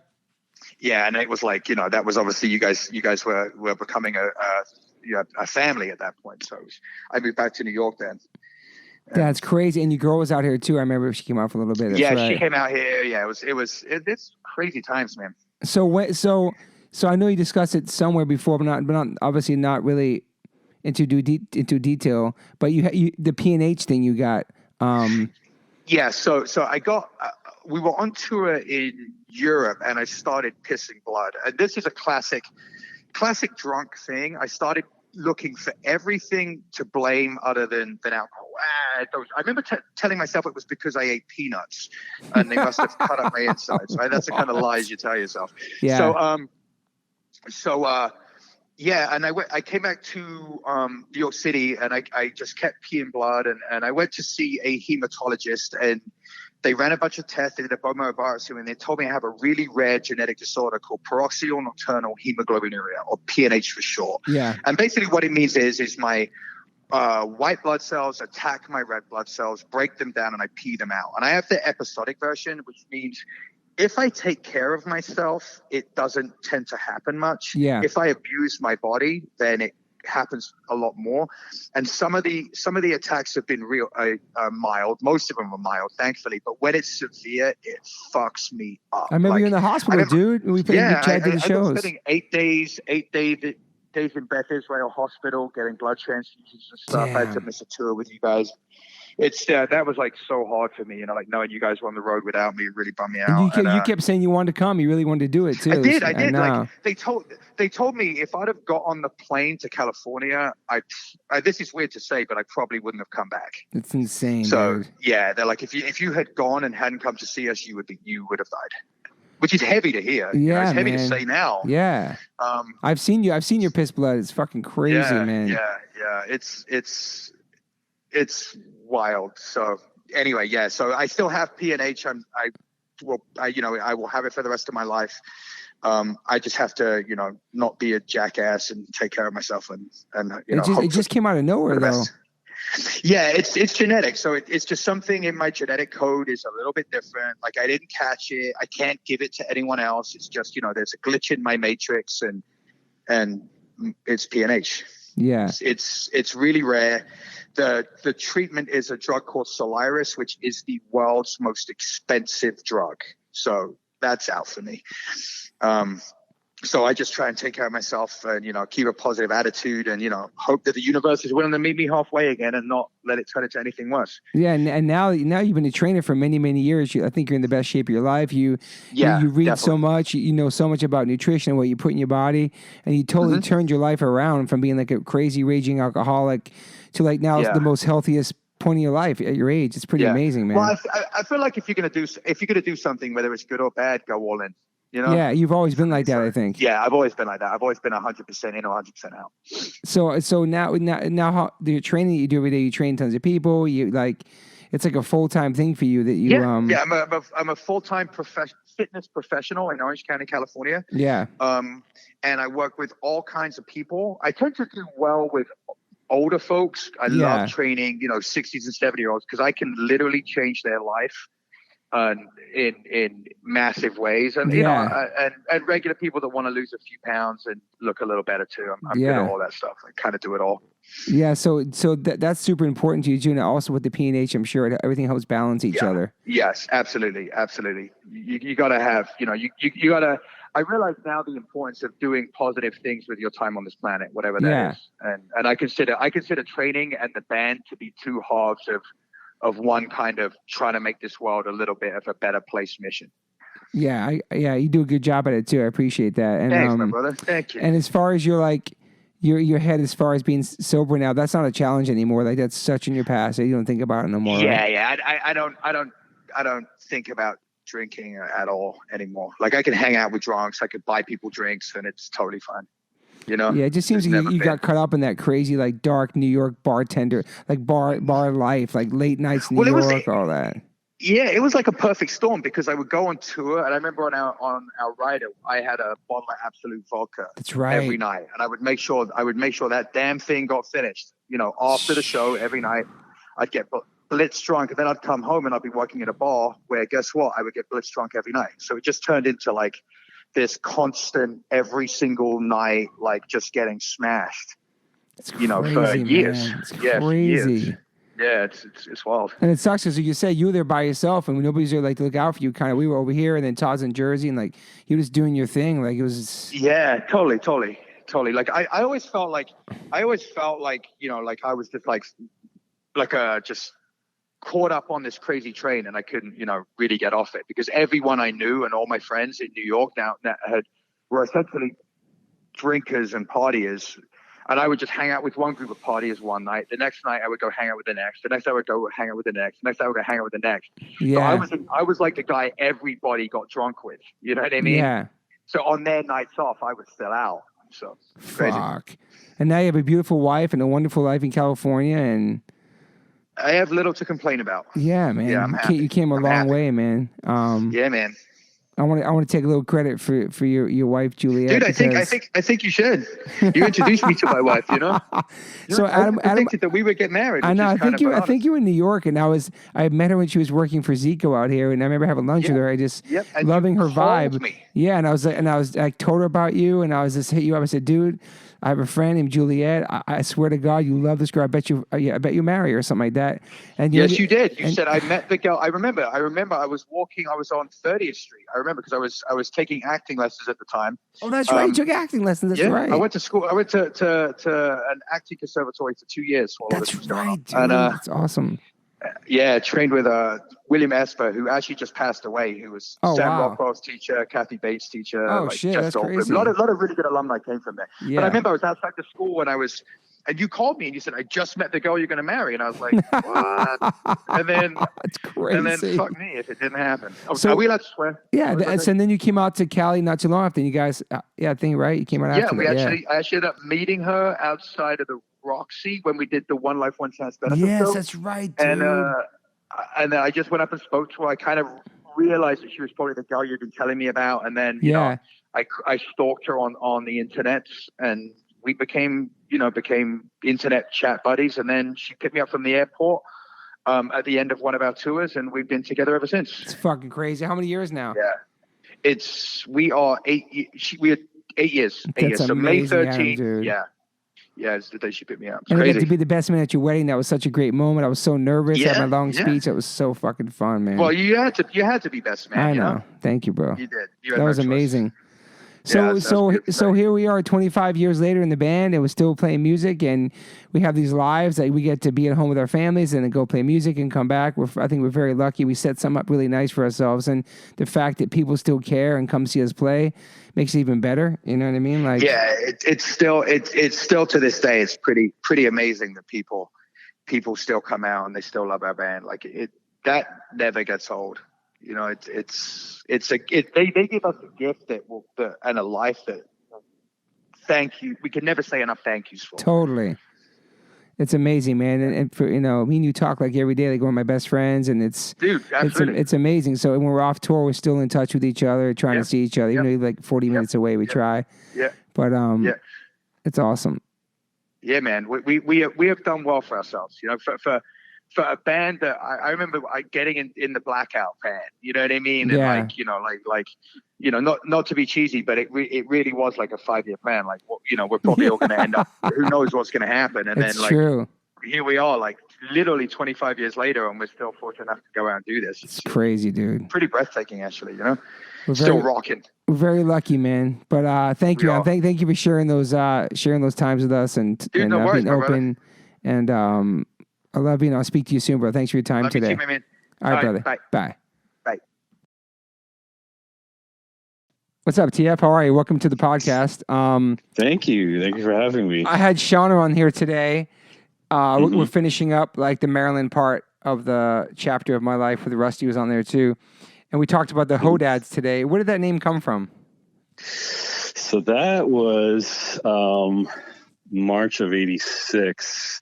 It was basically like Todd Morse, Keith Manuel, Gene Booth, and me.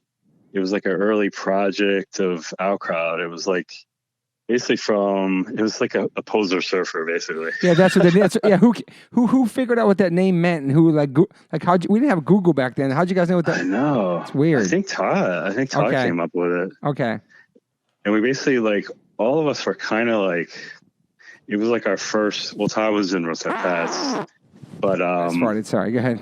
Go ahead. But basically, like we all were. It was like our first real band together, so we were learning how to play we played a bunch of Ramones covers, some surf covers, and we played a clothing store out front in Solomon's Island. So let's rewind before the Hodad. So before we moved to Maryland, me and my brothers, like, how'd you get into punk rock? Did you get into that when you met us? Like, what were you into before we met you? I was into like new wave punk. Okay. I came more from new wave. Like when I met you guys, I was wearing jams and checkered Vans. I remember that shit. Yeah.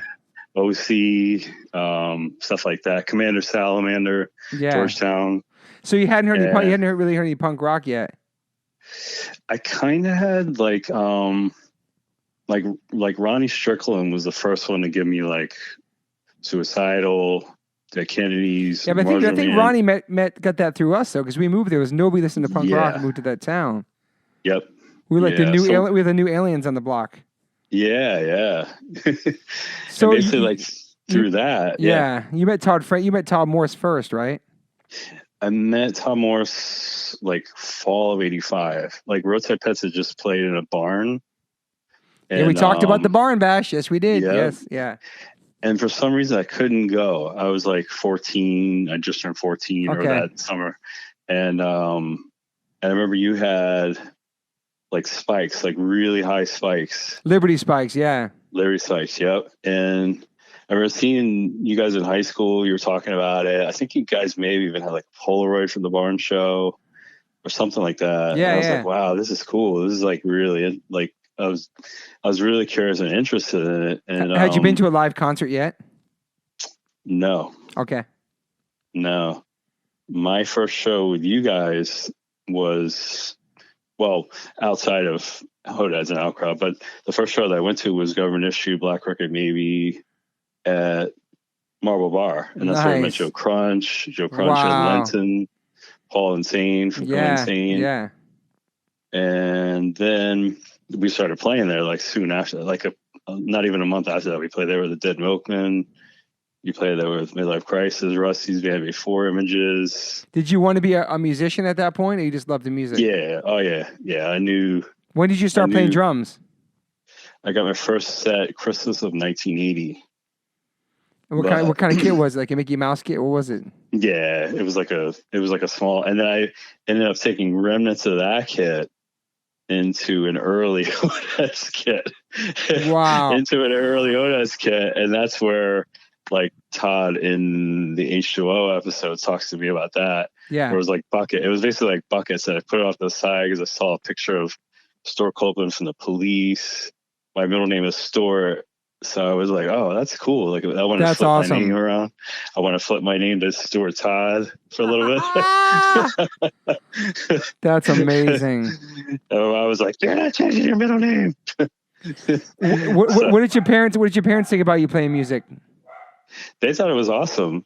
It was because I wasn't really, really into sports. I mean, I was curiously, casually interested in it, but so it was a way of like having like practices in my garage were just like, okay, like everybody else was doing after school, this, that, or whatever.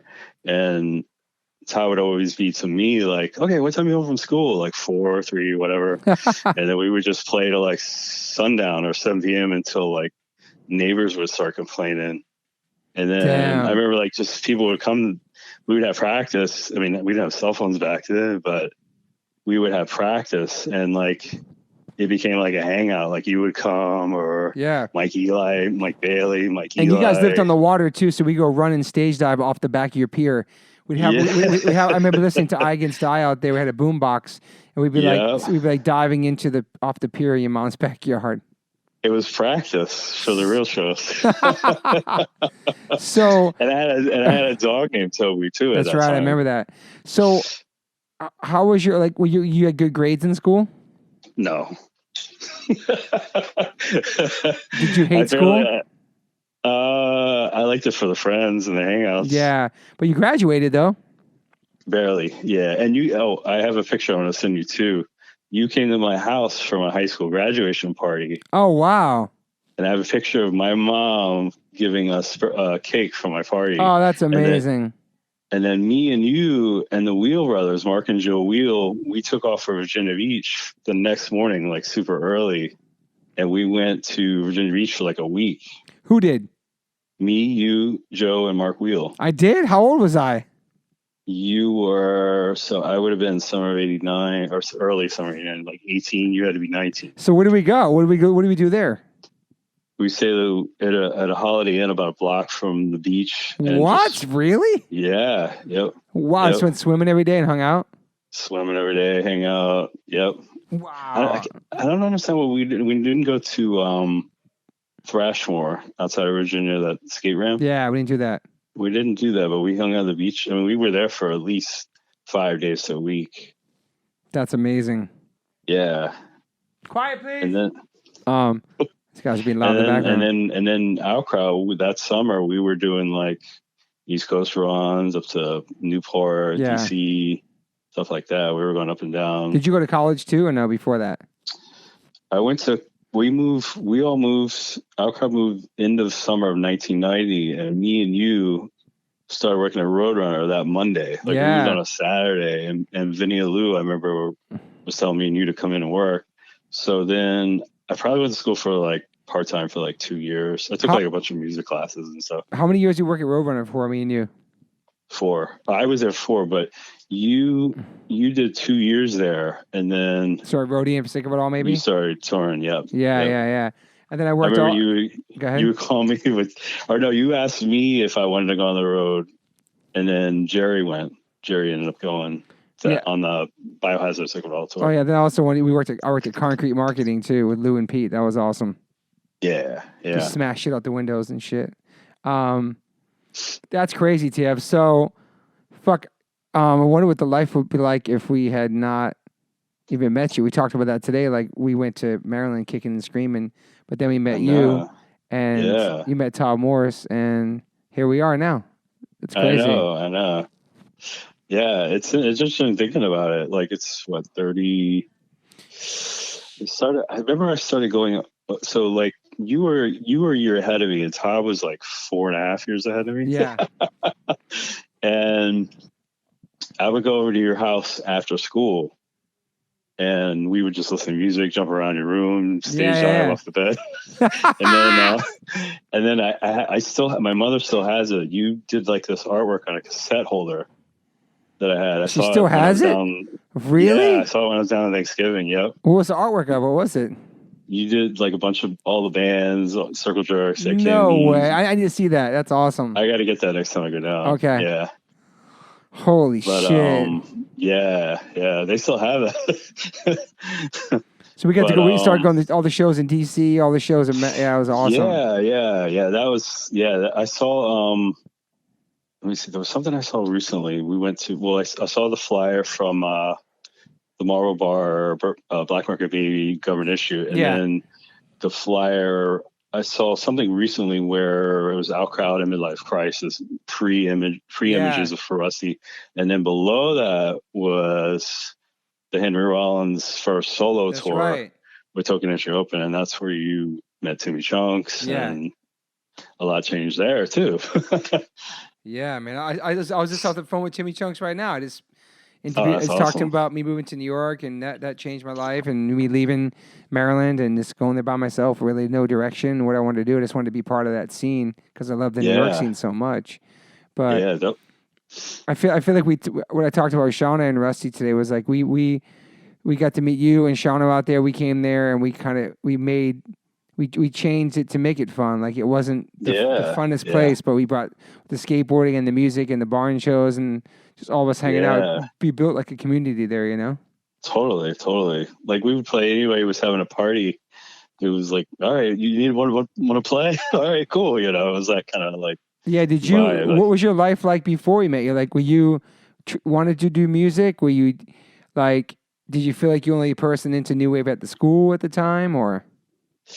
Well, like I was very into like a lot of like late 70s, early 80s. Like Police was my favorite band. Obviously, I mentioned that earlier, but like a lot of stuff like that, like The Clash and like Duran, like stuff like that. I was into that, and sort of through that, it kind of trickled into like, oh, this is like a heavier version of this, or you know, stuff like that with punk. And the Ramones was like huge.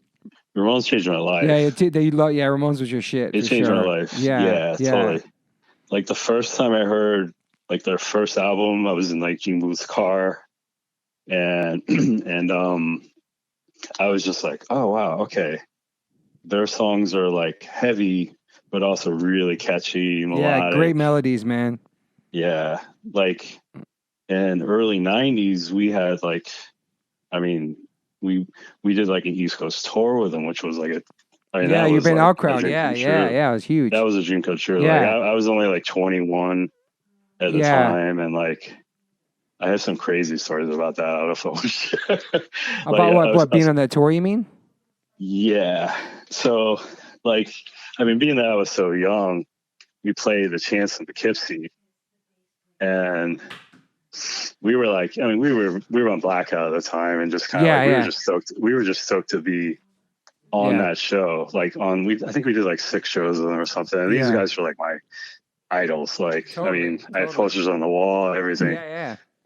So at the Chance in Poughkeepsie, I go upstairs before we go to play, and like, I think it was early winter 92 or 93. Okay. I want to say 93. Yeah. And I opened the Chance bathroom has no lock on it. So I opened the door, and I opened the door, and Joey Ramone's going number 2. Wow, dude, this is the best story I've ever heard. Yeah. So what did you do? I immediately hear him, and I immediately know who it is.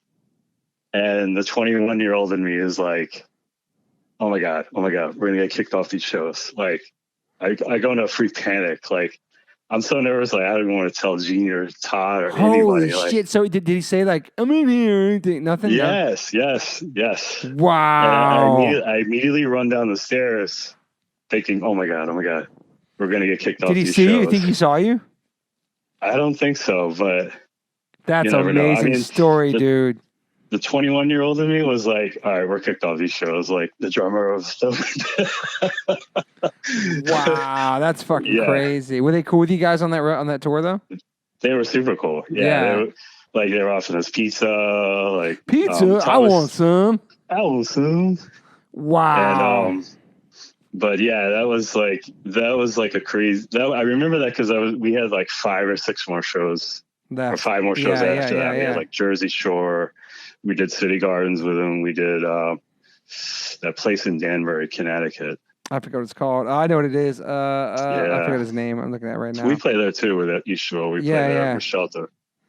But it was. I was like, oh my God, we're gonna get kicked off these shows. That's amazing. And it didn't happen. But like, of course, yeah. The paranoid side of me was like, oh my God. Well, your parents were super supportive too of Out Crowd and all your endeavors. Yeah. They loved having everybody down. Like my dad would stand up to my neighbors if they were complaining about the band practicing. Like he still doesn't get along with one of his neighbors now. But and my mom loved it. She was like, she'd make food. Yeah, it was great. Yeah, home cooked meals and shit. Yeah, it was amazing. Yeah. So go ahead. Mm-hmm. Yeah, I'm saying. Oh no, I was just. Go ahead, T. Oh, go ahead. Sorry. Go ahead. Go ahead. No, but my parents loved it. Like it was like. Because my dad was in dance in like college, and it was just a way like it was like our own little world down there. Like I go down there now, it's like so far removed from even down in Lexington Park, Lexwoods. It's so far removed from that. Yeah, They're in that same house on the water, correct? Yeah, It's amazing. If you could picture this house, people listening, right in the front on this, it has like the sign outside that says "The Friends." It's amazing, man. And then it's like a nice pier in the back, and it goes out into the water. It's super beautiful, man. Yeah. They had the house for like how many years? 30 years. Since '79. Wow, man, that's So fucking 40. amazing. They probably bought the house for like $50 back in the day. It's probably worth trillions of dollars, man. Holy shit. Yeah. That's pretty amazing, dude. And the parents still together. It's a fucking beautiful thing. Yeah, They're always so they've been- cool to us, always so supportive. We used to always stay at your Yeah. house, and like, I feel like we all came from not so much strict parents, and we got to do what we loved, and we didn't get pressured to do like go to the military. Totally. Yeah. Whatever, but we got to do. Our parents are pretty lenient in that sense. They were like supportive of it. Yeah. Obviously, I'm sure it stressed them out if we didn't go to college or we didn't get good grades or we didn't have like a 401k or like a retirement plan. But I don't know. Here we are now later on in the 25th year of the band. It's pretty interesting. It's pretty amazing. It's crazy. Yeah. I think about it all the time. Like if we had not moved to Maryland and met you and met Shauna, met all these people, I know. we all connected and made like this community down there. Yeah, totally. And like between like when we would when I met you guys, it was like, I was like 14, like 14ish, I guess. Yeah. So it was like, I wasn't even driving. Like I'd have to, and I remember you weren't driving down there either. I didn't drive till I moved here. Fucking didn't get my license till I was 33. I was talking to Timmy Chunks about that. Nobody fucking drove in New York, like nobody got the licenses. It's crazy. Yeah. But in Maryland, we always used to hitchhike or ride our skateboards too. It wasn't that much of a totally. spread out town. We could get around to places, Did Thrap and Crew, like I'm changing the subject, but did Thrap and Crew give you an early like inclination to do like the sing? Like, I don't know. Yeah, I had this group, Thrap and Crew, buddy. If you listen to the first episode of my mom's, I talk about this Thrap and Crew band I had with Todd Friend and Mike Alderson. How many songs do we have? Just one? 2 or 3. Like and we 3 actually played a songs. show. We played a show with Crandall on guitar. Wow. Yes, we had this rap group. It was straight up like License to Ill meets skateboarding. Yeah, I guess like skate rock, hip hop, and I guess it was the first time I actually sang in a group. Is Thrap and Crew? That's pretty interesting, man. Yeah. I wish it was video footage of that. That'd be pretty amazing. I know there is pictures though. I've seen I pictures. see the pictures, but shit. Yeah. I would love to see video footage. That'd be that was we super played fun. We played a second show at St. Mary's College too. I don't know how that happened or where, but it was in some dorm, like hall room. Oh wow! Like a music room, and that was the show with the guitar. All I know is the song "Poses." I wasn't sure the other songs we had, but Skating at Trevor's, don't fall. Skating at Trevor's, don't fall down. Yep. All your friends keep hanging around. Skating at Trevor's, don't fall down. Oh my god, dude, that's so funny. Oh shit! Once you hear the H2O episode, which is going to be after this one, I'm sure we can come back and do like a part 2 with you, Todd Friend, because you have great knowledge. And people that are listening, we're going to do a Toddcast too. Where you're going to hear Todd Friend go over every single show we've ever played. It's pretty amazing. You've always had a good memory with that. And so people that don't either, Todd Friend has always written our set list our entire career. He's in charge of that. Yeah. Just like Lars from Metallica, he writes all their set lists too. I don't know if you know that. It's a fact. So I don't know what it is with drummers. They're good with writing set lists, and TF, you're the best. I think Armand does too. Thanks, man. Yeah, I'm sure he does too. I think it's a drummer thing. It's very interesting. You know all the segues and shit to connect all the songs. It's pretty amazing. Yeah, and Todd used to like have good ideas too. He would always Todd and Adam helps me out a little bit now too. He gets some good ideas too. IT. Well, this is good for today, and then we'll get you back on the phone if we need some more missing details, because there's a lot of stuff we've been through together. There's a lot. Yeah, there's a lot of history together. There's a lot of facts. There's a lot of selective memory. There's like blocked out memory. There's all kinds of crazy shit that happened that we don't want to talk about. There's amazing shit that we might have missed. T. IT, thank you so much for your time. Thanks for being my friend. Thanks for letting us in your house when we were kids and being H2O and being the banana man forever. Thanks, bud. Love you, bud. Love you too. I'll talk to you soon. Bye. Bye. Peace, T. Hey guys, thanks for listening. Please rate, review, subscribe. If you haven't subscribed yet to this podcast, please do that. And whatever platform you are listening to this on, I'm glad you found me. You can rate me and review me on there also. So thank you guys sincerely for the support. I cannot wait for you guys to hear the next one.